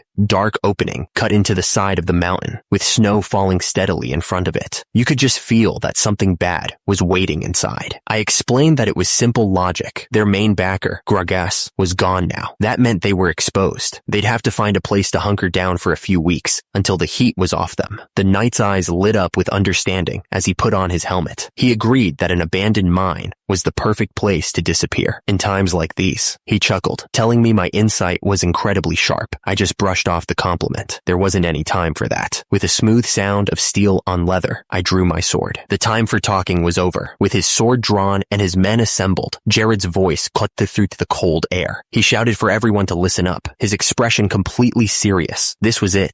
Standing before his soldiers in the snow-covered mountains, he laid out their mission. He declared that they were there for one reason, to silence the slavers who were hiding inside the mines. But their mission wasn't just about killing. He ordered his men to rescue every single person who had been enslaved. He told them this was their chance to show the world what real justice looked like. Then came the final, brutal command. His voice was cold as ice as he ordered them to leave not a single slaver alive. The knights' faces were grim, their eyes hard. They understood perfectly. With the orders given, Jared let out a final, powerful roar. He charged forward, screaming that this was all for the glory of Caribia. Behind him, his entire army raised their swords and echoed his cry, thundering toward the mines. The slavers were caught completely by surprise. Chaos erupted as Jared's knights crashed into their camp, swords swinging. One of the slavers started screaming in panic, ordering everyone to get inside. He was clearly terrified, shouting for someone to find their leader, Sir Ched, immediately. In his mind, Ched was their only hope of surviving this, but he never even got a response. A sword slammed into his back with incredible force, cutting him down right where he stood. Looming over the fallen slaver was one of Jared's knights. His eyes were cold and full of purpose as he made a promise to the rest of the terrified criminals. None of them were getting out of there alive. All around the mines, the battle was just as one-sided. Jared's forces moved like a storm, cutting down slavers left and right. There was no mercy, just swift, brutal justice. The slavers tried to fight back, but it was hopeless. One of them swung his sword wildly, but Jared's knight just calmly blocked the attack, not even breaking a sweat. The skill gap between them was enormous. The sound of steel clashing against steel echoed through the mine's entrance. It was a constant, sharp ringing that filled the air as the one-sided fight continued. With the entrance secured, the knights pushed deeper inside. The place was dark and grim, with abandoned pickaxes and piles of rocks everywhere. This wasn't just a hideout. It was a prison where people were forced to work. They soon came to a large, open area where the mine split into several different tunnels. Jared paused, looking down the dark paths. He noted that clearing this place wasn't going to be as simple as just walking in a straight line. But he wasn't worried. He remarked that it was a good thing these slavers were terrible fighters. With total confidence, he gave the order for his men to do a complete sweep of the entire mine. His knights immediately shouted their agreement, ready to follow his command without question. The guard's face was twisted with fury. He pointed his own knife at the deep gash on his cheek, screaming about what her friend had done to him. His voice shaking with rage, he decided right then and there that he might as well kill an annoying pest like her too. He sneered, looking down at the small mark. He mocked her, asking if she could even call that a burn. He was clearly enjoying her terror, ready to end her life right then and there. But in the very next second, a wave of intense fire exploded over him. His taunts turned into a raw scream of pure agony as he was completely engulfed in flames. The one behind the attack was Jared. He stood there, his hand glowing with power, his eyes cold and furious. He calmly stated that this was a real burn, turning the guard's own words back on him. He took a step forward, his expression grim. He'd seen plenty of slave camps in the game, but he thought to himself that to see it for real, it was just sickening. With the immediate threat gone, Jared knelt down to the small girl. He gently asked if she was all right. She looked up at him, her voice trembling as she confirmed she was okay, but her hesitation showed that something was terribly wrong. Tears streamed down her face, her eyes red with sorrow. Her voice broke as she tried to speak about her friend. She choked out the words, explaining that her friend had died trying to save her. In the foreground, the body of the girl who sacrificed herself lay still on the cold ground.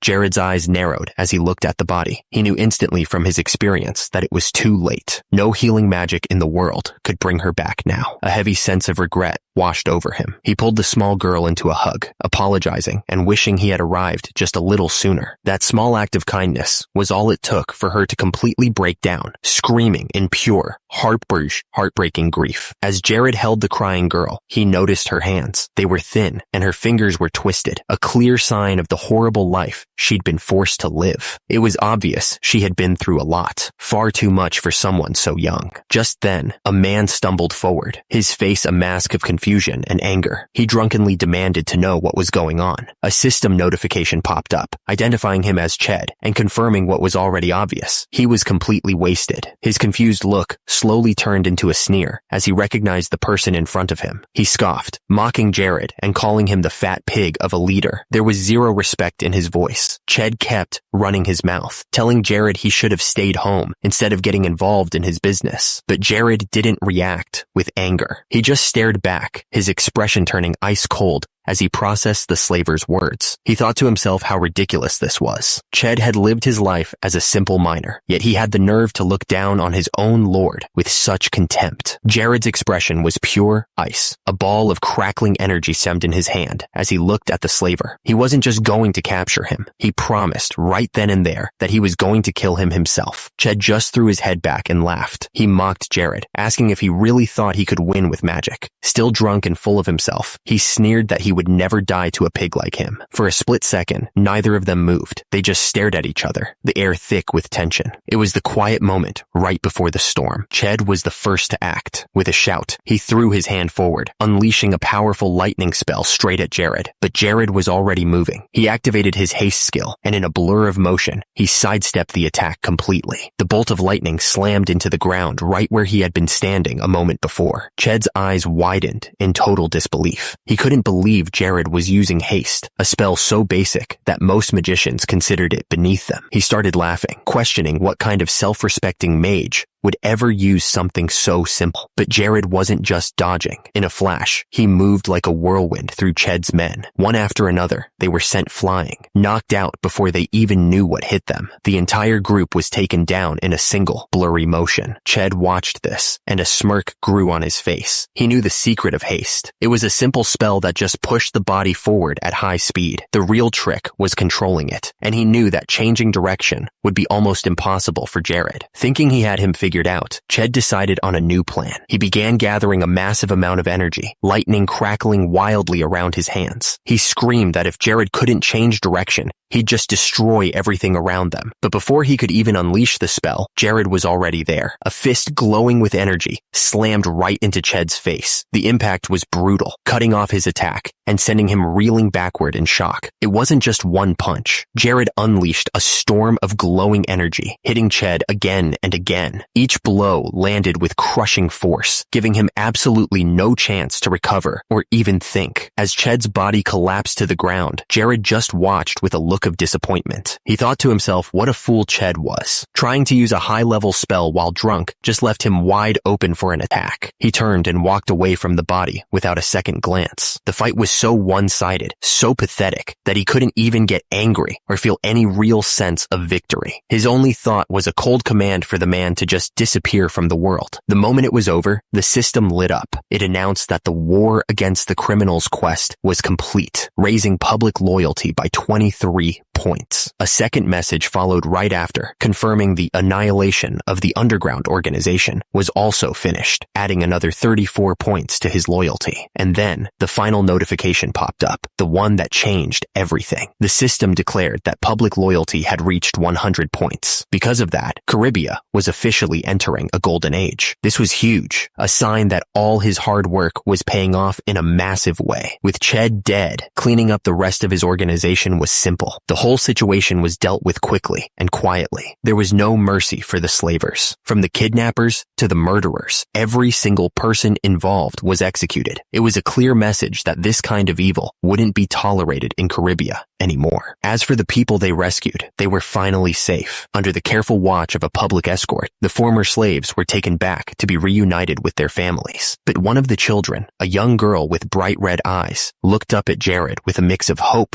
and fear. She asked him quietly if she was really allowed to stay in his territory. She had nowhere else to go. Jared looked at the girl and laid out the harsh truth. He explained that if she stayed in the orphanages at Mayarica, it was only a matter of time before she'd be sold off again by a corrupt director. Her future there was bleak, and he wanted her to understand that. Then, he leaned in with a kind smile and made his real offer. He told her he was looking for talented young people to work with, and that he would be grateful if she came with him to Caribia. It wasn't just charity. He was offering her a position, a real purpose. He added one more thing on top of that, a promise to make her into a great swordsman. That was all it took. The girl's eyes went wide, her face completely lighting up with joy. She immediately bowed her head and thanked him, calling him my lord, with pure excitement in her voice. Full of newfound energy, she threw her arms up and promised him that as a swordsman, she would meet every single one of his expectations. Jared just smiled warmly, clearly pleased with her spirit, and told her he was looking forward to it. But as he watched her, his expression became more thoughtful. This wasn't just a random act of kindness. He knew exactly who this girl was. He thought to himself that he never, ever expected to meet Lena Giselle in person like this. This changed things. See, Jared knew something about this girl that no one else did. He remembered her from the game. In about 10 years, during the Great Stallion War, Lena was supposed to become one of the Demon King's most important fighters. She was unbelievably strong. He remembered a time when hundreds of players would throw everything they had at her, fire, ice, lightning, and she would just stand there and smile. She wouldn't even move. She was known as the strongest defender imaginable. She had a title that every player knew and feared, the Wailing Wall, Lena. The reason for that name was simple. Any fortress she defended was considered impossible to break through. Because of this, she was also known as an achieved guard. Looking down at the small, hopeful girl in front of him, Jared felt a surge of determination. He thought to himself that finding her now, like this, was a good thing. He made a silent promise right then and there. He would make sure the Demon King never laid a single hand on her. He looked at the girl, his mind already set. He wasn't just going to protect her. He was going to prepare her for the war to come and make her a rising star. As he held her hand, he felt a strange warmth and realized his own wounds were starting to heal. But with one problem solved, his mind immediately jumped to the next. The biggest issue now was the territory of Mayorica. He knew its lord allowed slave trading, which meant he was probably involved in all sorts of other illegal business. That kind of corruption next door was a direct threat to everything Jared was building in Caribia. Far away, under the dark sky of Mayorica, stood the very source of that corruption. Jared's thoughts were filled with anger for its leader, a man named Horgos. He couldn't help but wonder where a scumbag like that planned on spending all his dirty money. Inside that very building, a powerful-looking man sat surrounded by his people. He took a long drag from his cigar, clearly annoyed. He complained that lately, all he'd been hearing were compliments about the Caribia territory, and it was starting to get on his nerves, like a buzzing mosquito. The leader turned to a man sitting nearby, a man named Frua. He pointed out that Frua had been a friend of Gregas, one of the men Jared had recently defeated. He asked him what he thought about the situation. Frua just smiled coldly, taking a puff from his pipe.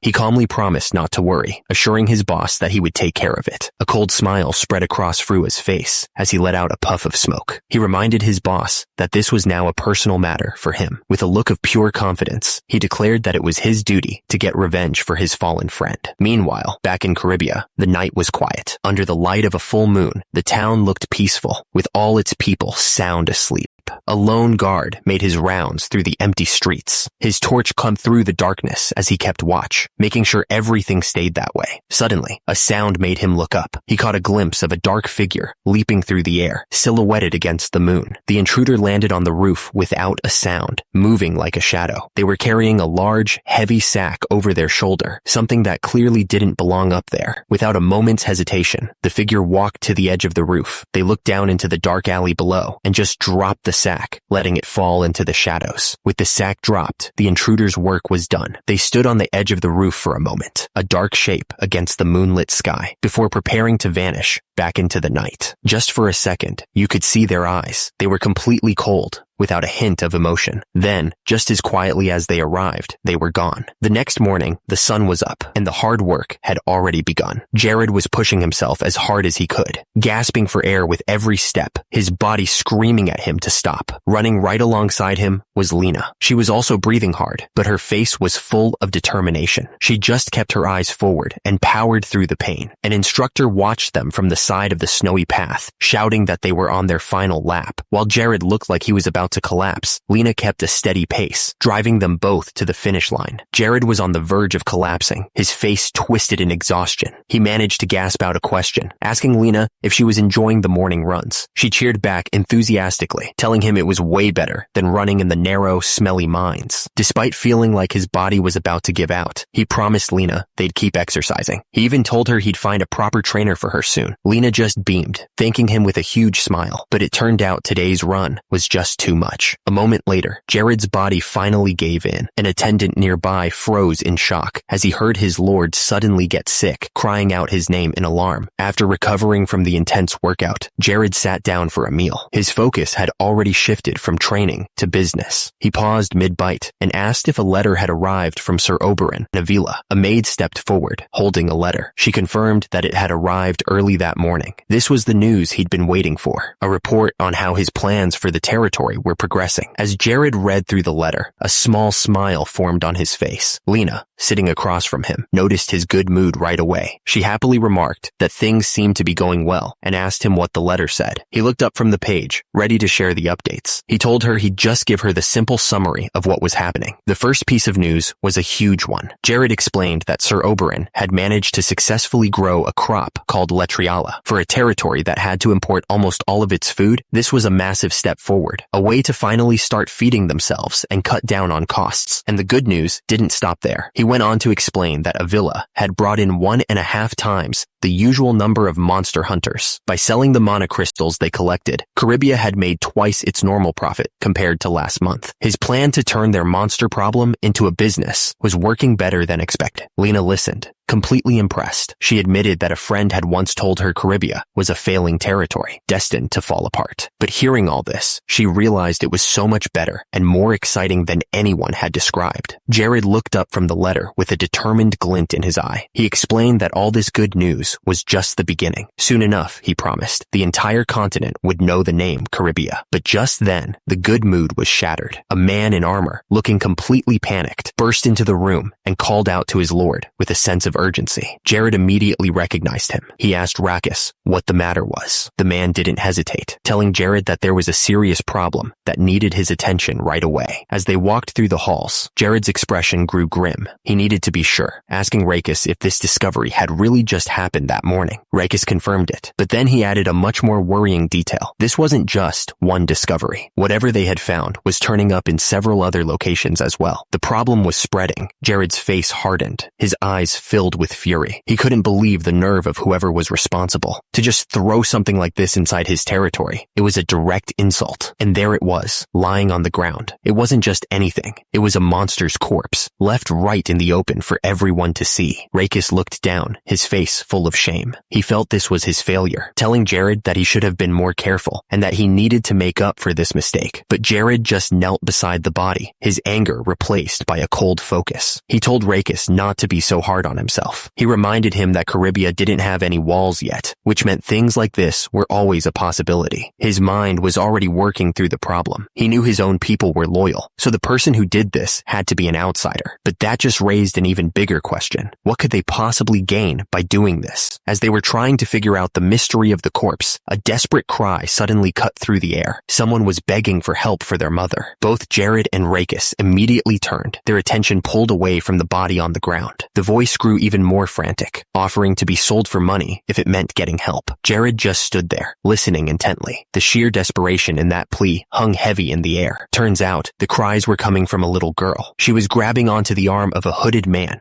who was angrily telling her to give up because he didn't have the medicine she needed. But the girl wouldn't let go, screaming that she would never give up. Just then, a calm voice cut through their argument, asking the child what her name was. The sudden interruption made both the man and the little girl freeze, their heads whipping around in surprise. It was Jared. As he stepped forward, the people nearby started whispering in shock, realizing their lord was right there. Ignoring the crowd, Jared looked directly at the girl and gently asked her what kind of medicine she was looking for. The little girl looked up at him, tears welling in her eyes. She introduced herself as Mia and explained that her mother was sick with something called the Reanella disease. That name hit Jared hard. His eyes went wide, glowing with a faint blue light. He was completely shocked to hear about that specific illness, and it was clear this was a very, very bad sign. Seeing the Lord's reaction, the hooded man started to panic. He quickly explained that all the pharmacists refused to sell him the herbs needed to cure it. He insisted he was innocent, adding that everyone knew the Reanella disease was almost impossible to cure anyway. But Jared just looked thoughtful, his mind already working. He calmly agreed with the man, saying he knew that none of the merchants would have the cure. He explained that there were only 2 ways in the entire world to treat it: a special blessing from the highest priest, or an incredibly rare potion from the distant Ethima Empire. He knew all this because the Reanella disease was infamous. It was a sickness that acted a lot like tuberculosis. It got its name from the Reanella territory, a place known for its underground dungeons teeming with monsters, which is where the disease first appeared. Jared knelt down to look the little girl in the eye. He gently asked her if she could take him to where her mother was staying. Mia just stared back, completely surprised that the Lord himself was offering to come with her. Seeing her hesitation, he leaned in and stated with total confidence that he knew how to treat the Reanella disease. This wasn't a guess or a wish, it was a fact, and for the first time, Mia's eyes filled with real hope. A little while later, Mia led him to a worn-out building on the edge of town. It was clearly old and falling apart, a stark reminder of how much the people in this territory had been struggling. Inside, Mia pointed up a dark, creaky staircase, explaining that her mother was on the 2nd floor. Jared looked at the old wooden steps, a bead of sweat on his brow. He seriously wondered if the stairs could even hold his weight, but Mia didn't hesitate for a second. She scrambled up the stairs and ran down the hallway, calling out for her mom. Jared followed right behind her, his expression turning serious again as he prepared to see the effects of the disease for himself. Mia rushed to her mother's bedside, her voice full of hope. She told her mom that she was okay now, that she'd brought someone who could help. The woman, weak and pale, coughed into a cloth, looking surprised that her daughter had brought a stranger home. Assuming he was a doctor, she looked up with tired eyes and told him to go home. She apologized, explaining that she had nothing to pay him with. But as Jared looked at her, a system window popped up. Her name was Mary, and the warning was chilling. She only had 7 days left to live. Jared was stunned. 7 days wasn't just a sickness, it was a death sentence. Pushing his shock aside, he spoke calmly to Mary, telling her not to worry about payment and to just relax. But Mia couldn't hold it in any longer. With a huge, hopeful smile, she corrected her mom. This wasn't just a doctor. It was their lord. The lord of the territory himself had come to heal her. Mary's eyes widened slightly as she looked at him. In a weak voice, she addressed him as her lord, saying it had been a while. Jared froze, completely confused. He had no memory of ever meeting this woman and asked if they knew each other from somewhere. Mary looked down, her voice weak but clear. She explained that she had been hired as his personal chef 8 years ago. The memory seemed to bring her a mix of sadness and fatigue. The words hit Jared like a punch. He covered his face, a wave of shame washing over him for whatever the original, immature lord had done. He quietly asked for her forgiveness for any wrongs he might have committed back then. Mary tried to warn him away, telling him he shouldn't be so close to someone who was sick. But Jared immediately dismissed her concern, insisting that wasn't true at all. He wasn't going to let her push him away. Turning his attention to the little girl, Jared asked Mia if she could go get him a damp towel. Eager to help,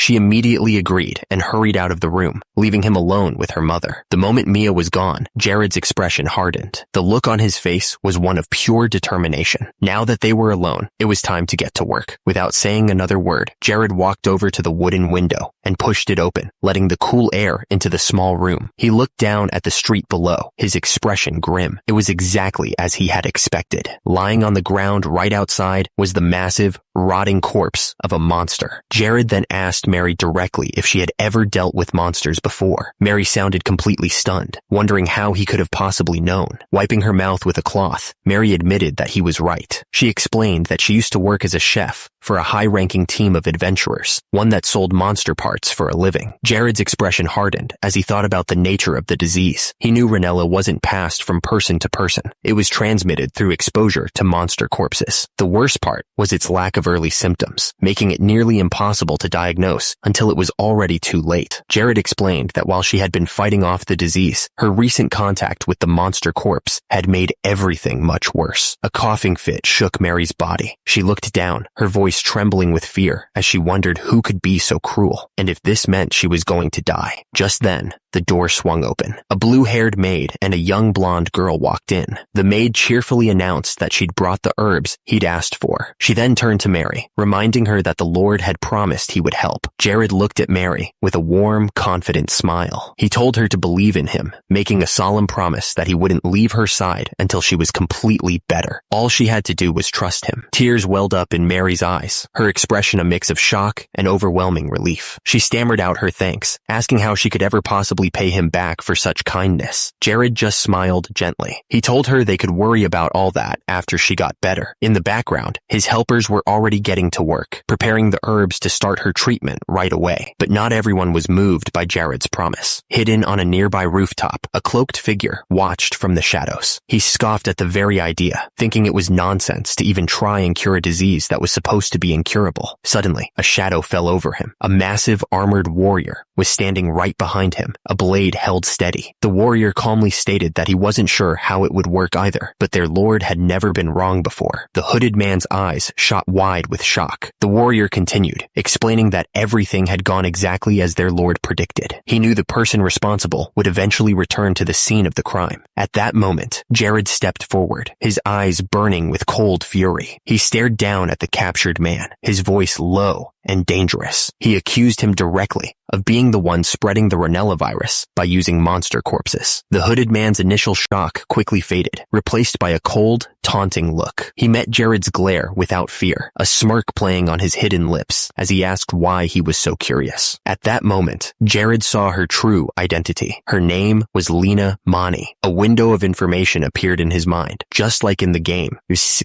revealing everything about her. Her special traits were never-ending perseverance, ranked at S, and a extreme fighting spirit. She also had a natural tendency for defiance and growth. This wasn't just some ordinary girl. She had the hidden foundation of an unbreakable warrior. Suddenly, a shadow fell over the hooded figure. A massive armored warrior was standing right behind him, a blade held steady. The warrior's voice was calm, as he admitted he wasn't sure how the cure would work, but he knew their lord had never been wrong before. The hooded man's eyes shot wide with shock. The warrior continued, explaining that everything had gone exactly as their lord predicted. He knew the person responsible would eventually return to the scene of the crime. At that moment, Jared stepped forward, his eyes burning with cold fury. He stared down at the captured man, his voice low and dangerous. He accused him directly of being the one spreading the Reanella virus by using monster corpses. The hooded man's initial shock quickly faded, replaced by a cold, haunting look. He met Jared's glare without any fear and mockingly asked why he was so curious.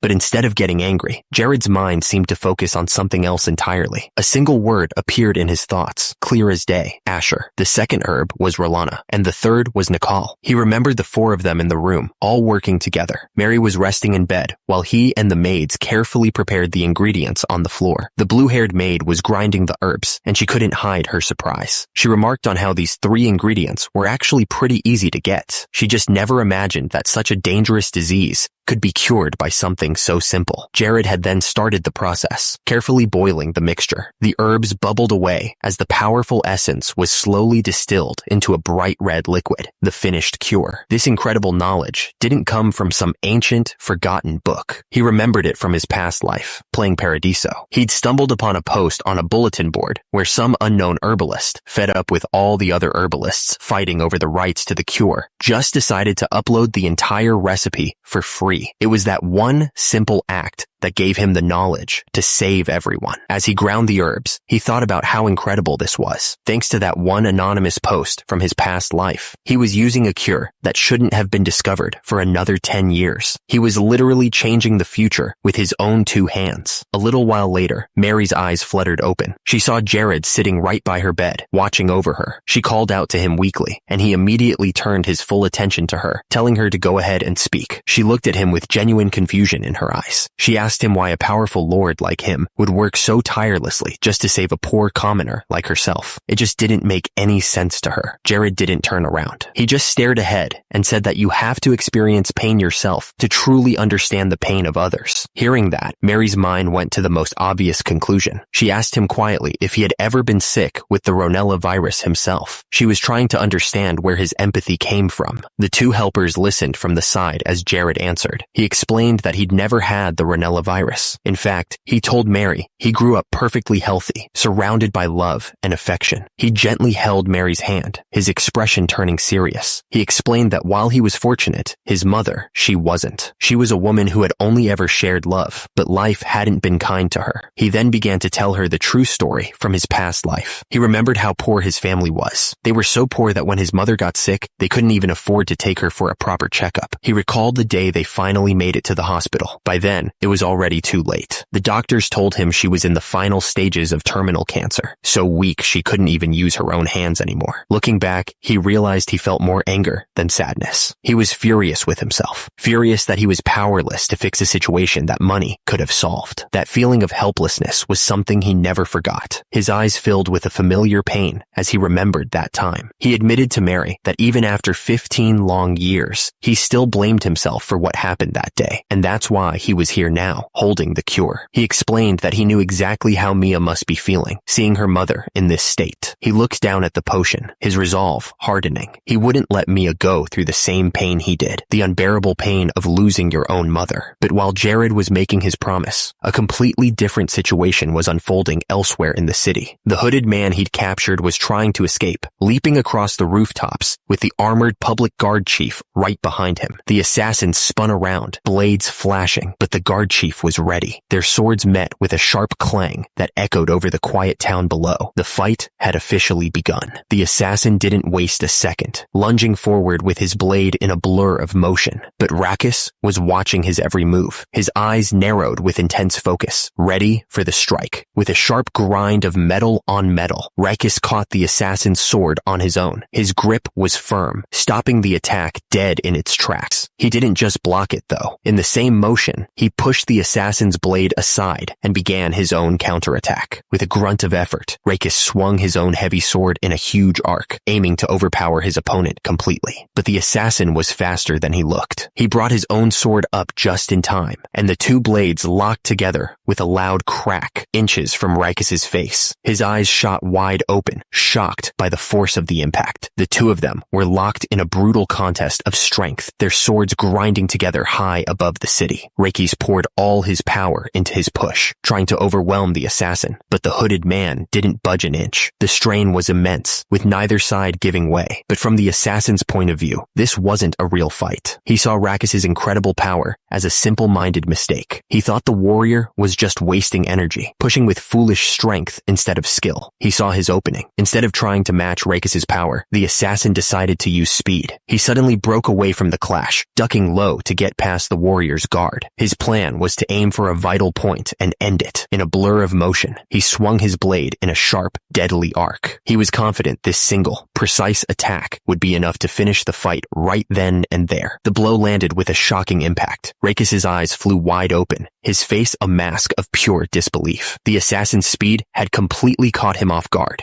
but the powerful kick didn't send Raikus flying. The warrior just stumbled back a single step, looking more surprised than hurt. The assassin froze, his own leg still in the air, clearly not expecting his opponent to be so sturdy. A flicker of panic crossed the assassin's eyes. That attack was supposed to be a finisher. He'd put everything into it, expecting a clean victory. The fact that the warrior was still standing wasn't just surprising, it was impossible. Raikus just stared back, his expression turning from surprise to pure annoyance. One of his eyes began to glow with a faint blue light. The assassin's mind raced, unable to understand how his best move had done absolutely no damage. That was the final straw. Raikus lowered his sword, dragging the tip along the ground. The blade began to glow with intense blue energy, carving a trench in the earth as he prepared to unleash his own attack. With a furious roar, Raikus swung his sword upwards. He was insulted. He yelled out, questioning how the assassin dared to attack Caribia with such a pathetic level of skill. The glowing blade cut through the air, aimed to deliver a devastating punishment. The assassin's eyes went wide with pure panic. All he could see was the blinding blue light from Raikus's sword, and he knew instantly that this was a level of power he was not prepared for. He instinctively tried to block, raising his small dagger to meet the attack. But it was a pointless gesture against the wave of energy crashing down on him. The impact sent the assassin flying backwards, thrown into the sky like a rag doll. Raikus just stood there, his sword still humming with power, watching the man he'd just launched. As he tumbled through the air, the assassin's mind was reeling. He couldn't believe it. This warrior was so much stronger than he ever expected. No one had ever told him the public guard chief was this powerful. He stared down at Raikus, who stood calmly on the rooftop below. The assassin's mind raced, trying to make sense of what just happened. He just couldn't understand where all that incredible strength was coming from. And that's when I understood where all that power was coming from. Turns out, Raikus's incredible strength wasn't normal. It came from his special personal traits, which were now on full display against this assassin. Basically, whenever he fights someone who is truly evil, his beliefs in order and justice push his body way beyond its normal limits. His eyes were glowing with that very power. The assassin landed back on the rooftop, steadying himself. But it didn't matter. The moment he was identified as a villain, the fight was already decided. Raikus stood there, glowing with power, and calmly told the man that he couldn't possibly win. He suggested he just give up quietly, because against Raikus in this state, an enemy like him had absolutely no chance. And with that, the assassin gave up. He jumped from the roof, making his escape. As he fled, he admitted that the chief guard had surprised him. He had originally planned to just kill Raikus if he got caught, but he never expected him to be this strong. The hooded man looked down, his face hidden in the shadows. He didn't try to fight back or argue. Instead, he just calmly stated that he was giving up. With that, the assassin turned his back as if it was all over, announcing he was heading home for the day. But Raikus wasn't about to let that happen. He yelled after him, furiously demanding to know who gave him permission to just walk away. The assassin paused and glanced back over his shoulder, a small, confident smirk on his face. He told Raikus not to worry, promising that this wasn't the end and that they would definitely meet again soon. Before Raikus could even react, the man shot off into the distance. As he disappeared, he yelled back that they would finish their fight the next time they met, and just like that, he was gone. A thick fog had suddenly rolled in out of nowhere, completely covering his escape.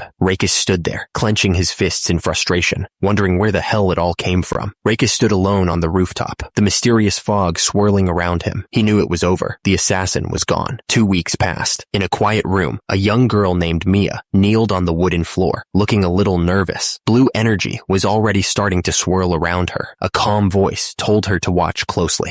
Jared began the lesson, holding out his hand. He explained that by using a merging method, he could gather the scattered bits of mana in the air and clump them together into a single, sparkling ball of light. Then, he showed her another way. He explained that this was a condensing method, and the energy in his hand shifted, becoming a thick, swirling shape. It was a clear display of two very different ways to control power. Mia looked at him, a little confused. She asked why she had to learn two different methods if they both seemed to do the same thing. Jared just told her that everyone thinks that way at first. He then explained the critical weakness. An evil magician, he said, has the power to destroy the mana in the air around them. If that happens, a mage who only knows the merging method is left completely helpless, unable to use any of their magic. Mia's eyes went wide with shock. The thought of a magician Being completely unable to cast their spells was clearly a terrifying one for her. Jared floated slightly, his hands glowing with power. Mia finally understood. She said she could see why it was so important to learn both ways, even if it was difficult. But then she paused, because she had another question. After all that serious talk about life or death magic, she looked him up and down and bluntly asked him what was up with his weird costume. Jared seemed to flinch, caught completely off guard by the question. He tried to defend his choice, explaining that he was just trying to look more like a proper magic teacher for her. Mia's response was brutally honest. She just said it was meh. Jared seemed a little taken aback by her frankness. Just then, a knock echoed from the door. The door creaked open, and a gentle voice announced that it was time for dinner. The moment she heard the word dinner, Mia completely forgot about magic. She cheered for food and made a run for it. Jared was left standing there, trying to remind her that their class wasn't even over yet. He turned to the person at the door with a warm smile, asking if they were interrupting, but he quickly brushed it off, admitting that he was also curious to see what she had cooked for them. The person at the door was Chef Mary. She smiled warmly, hoping that the meal she'd prepared would be to their liking. Jared looked at her with genuine concern. He gently told her that she should be resting instead of working all the time, especially after being so sick. But Mary just shook her head, insisting that she was all better thanks to his care. As Jared and his companion started walking toward the dining room, she explained that she'd even made a special beansteak to fit his diet, but they weren't alone. From behind a wall, Mia was watching them. Her appearance had changed completely. Her eyes were glowing an intense, fiery red, and a strange energy seemed to pulse around her. Her expression grew even more fierce. Her eyes swirled with red energy. Sharp teeth appeared in her mouth, and black tears streamed down her face. In a low, serious voice, she whispered his name, observing that Jared was different. As Mia watched him, the world seemed to shift. Back in his study, an incredible amount of blue energy was swirling around, so powerful it looked like little flames dancing in the air. The whole room was filled with this intense, magical power. Jared sat completely still in the middle of it all, deep in concentration. He was thinking about how everyone in life tries to find shortcuts, always looking for the easiest way to get what they want. He knew this better than anyone. He remembered how in the game, you could use a bug to instantly increase your mana by 2 or even 3 levels. It was a tempting and powerful trick, but as he sat there, his eyes narrowed with determination. He firmly believed that people who relied on those kinds of cheap strategies were ultimately weaker for it. True strength had to be earned, and just then, as if to prove his point, a pair of blue windows popped up in front of him. The system announced that he had successfully created a brand new training method. It then prompted him to give his creation a name. He thought about what it meant to be truly great. It wasn't about following the old ways, but about creating something entirely new. And that's exactly what he had done. He had created a mana training method that combined a bugged, broken technique from the game with a proper, legitimate one from the world of mages. The potential of this hybrid method was insane. It would increase his spell levels by a whole 6 points, a massive jump in power. As the system prompted him for a name, he paused. This wasn't just some skill. It was the mark he was leaving on this world. It needed a name that meant something. As he confirmed the name, a confident thought crossed his mind. He was the only one who could do this. He was a player, and he alone could see and use all the hidden benefits of this world to his advantage. But at that exact moment, he realized he wasn't alone. A strange, terrifying figure appeared before him, its face a mask of sharp teeth and red energy. It seemed to speak directly into his mind, telling him that it had watched many magicians over the years, but his style was different. The creature floated above him, a sinister grin on its face. It asked him a simple question. Could he spot the bug in his own method? Jared looked up, completely calm. He knew the answer. Of course he could see it, even if no normal person ever could. The creature pointed down at him, its voice echoing in his mind. It said that even though he was clearly cheating, the rate at which he was drawing in mana was still completely unnatural. Then, in an instant, its terrifying face was right beside his. It leaned in close, its red eyes glowing, and asked him a question that sent a chill down his spine. He wasn't from here, was he? Jared's own eyes went wide with shock. He was completely caught off guard. He quickly tried to regain his composure, forcing a neutral expression. Trying to sound confused, he asked what the creature was even talking about. The creature seemed to back away slightly. It explained that it was just curious if he was from another continent. It had heard that people from the eastern continent were also really good at absorbing mana. Jared visibly relaxed, clutching his chest in relief. A sly grin spread across Jared's face as he saw his opening. He raised a finger, as if a great idea had just struck him. He quickly agreed, saying that now that the creature mentioned it, he did remember hearing a story from his ancestors that sounded a lot like that myth. The mention of the Eastern continent sent him down a memory lane. In his old life, that was a huge expansion for the game, something the developers had worked on for 5 years. He felt a small pang of sadness, remembering how much he'd been looking forward to it, only to die right before it came out. But his moment of reflection was suddenly broken by the creature's voice. It asked him what was on his mind. In a flash, it was right behind him, its long fingers gripping his shoulders. It explained that all the interesting things happening around him were making it extremely curious. Jared just stared forward, trying not to show any fear, as he asked what it was getting at. The creature leaned in, its single red eye glowing with a strange light. It suggested they should be more relaxed when they talked to each other. After all, it added, Jared was the only one who could see it anyway.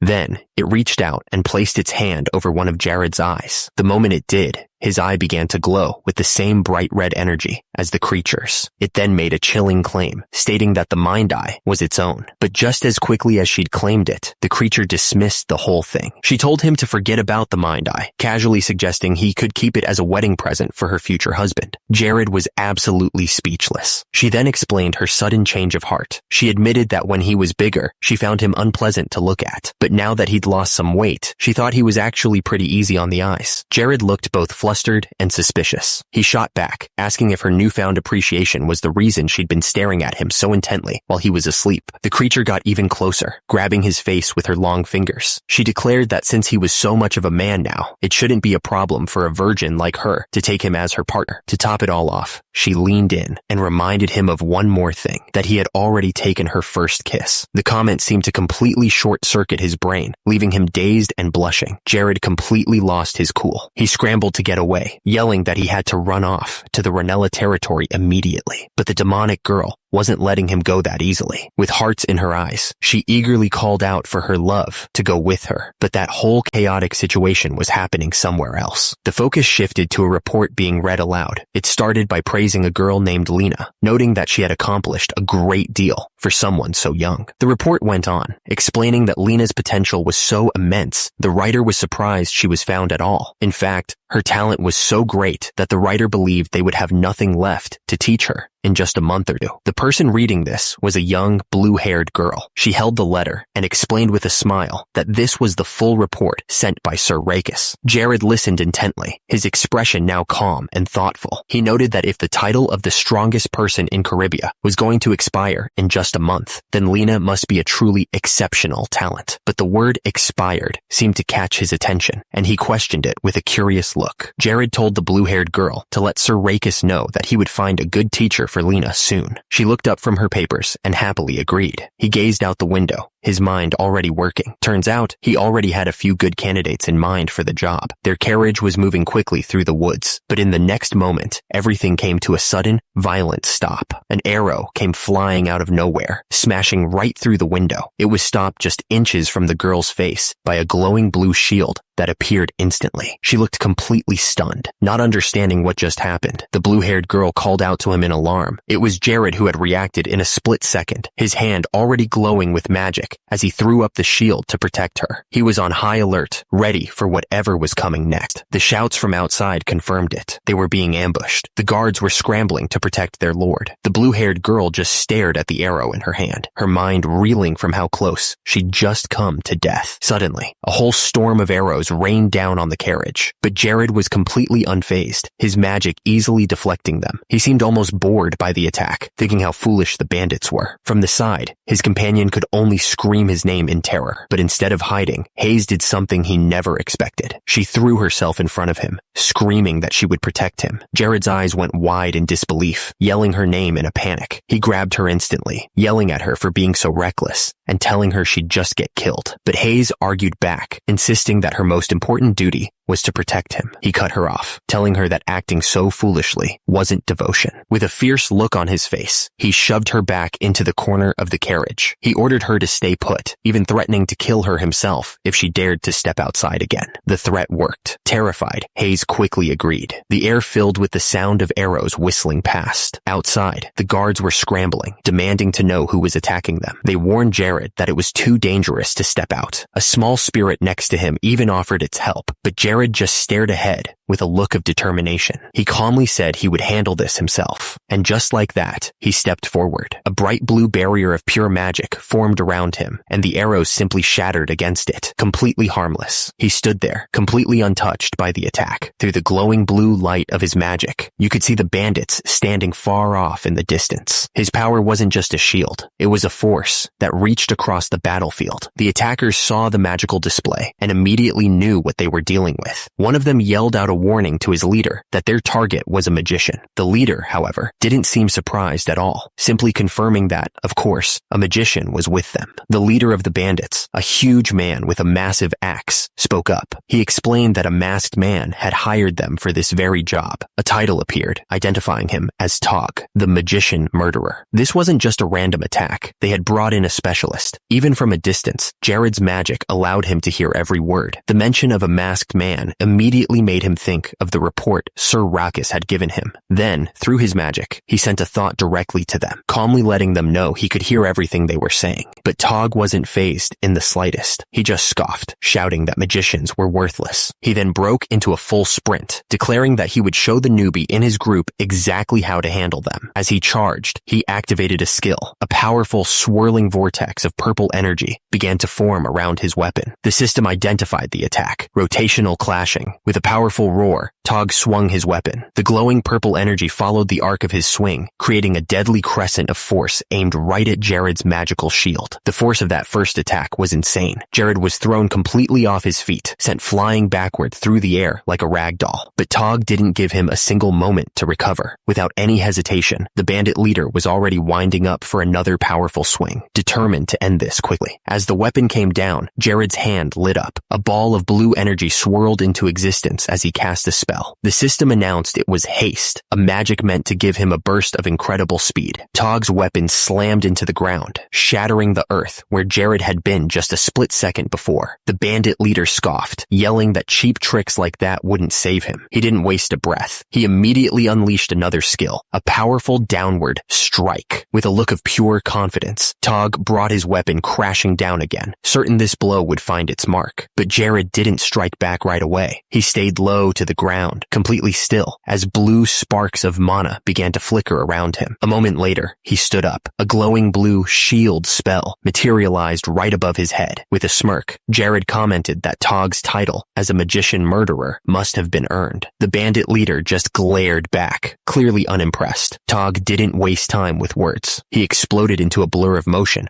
raining down a storm of powerful blows. But as he attacked, a thought hit him. Based on Jared's casting speed, he wasn't just some weak noble. He was at least a fourth-class magician, maybe even higher. The bandit leader's expression hardened. He knew he couldn't let up for a second. If he stopped attacking, Jared would have an opening to fight back, and he couldn't let that happen. He just had to keep swinging, hammering away at the glowing shield. Tog laughed maniacally, yelling out to Jared and mocking him. He asked if it was too much, gloating that it must be taking all his energy just to block the strikes. Watching from the sidelines, Jared's guards were pale with fear for their lord, but the other bandits just stood there laughing, one of them casually holding a child hostage while enjoying the show. Tog kept up his relentless assault, screaming that he was going to hammer away until Jared's mana completely ran out. But then, in a flash, something impossible happened. Jared's hand shot out and grabbed the weapon, stopping the powerful blow cold. Tog's mind raced as he looked at the wand in Jared's grip. The bandit leader was completely stunned. He couldn't believe Jared had actually caught his attack. Jared, meanwhile, recognized the weapon instantly. It was a special artifact made exclusively for magicians. He'd been a little disappointed he didn't have one of his own,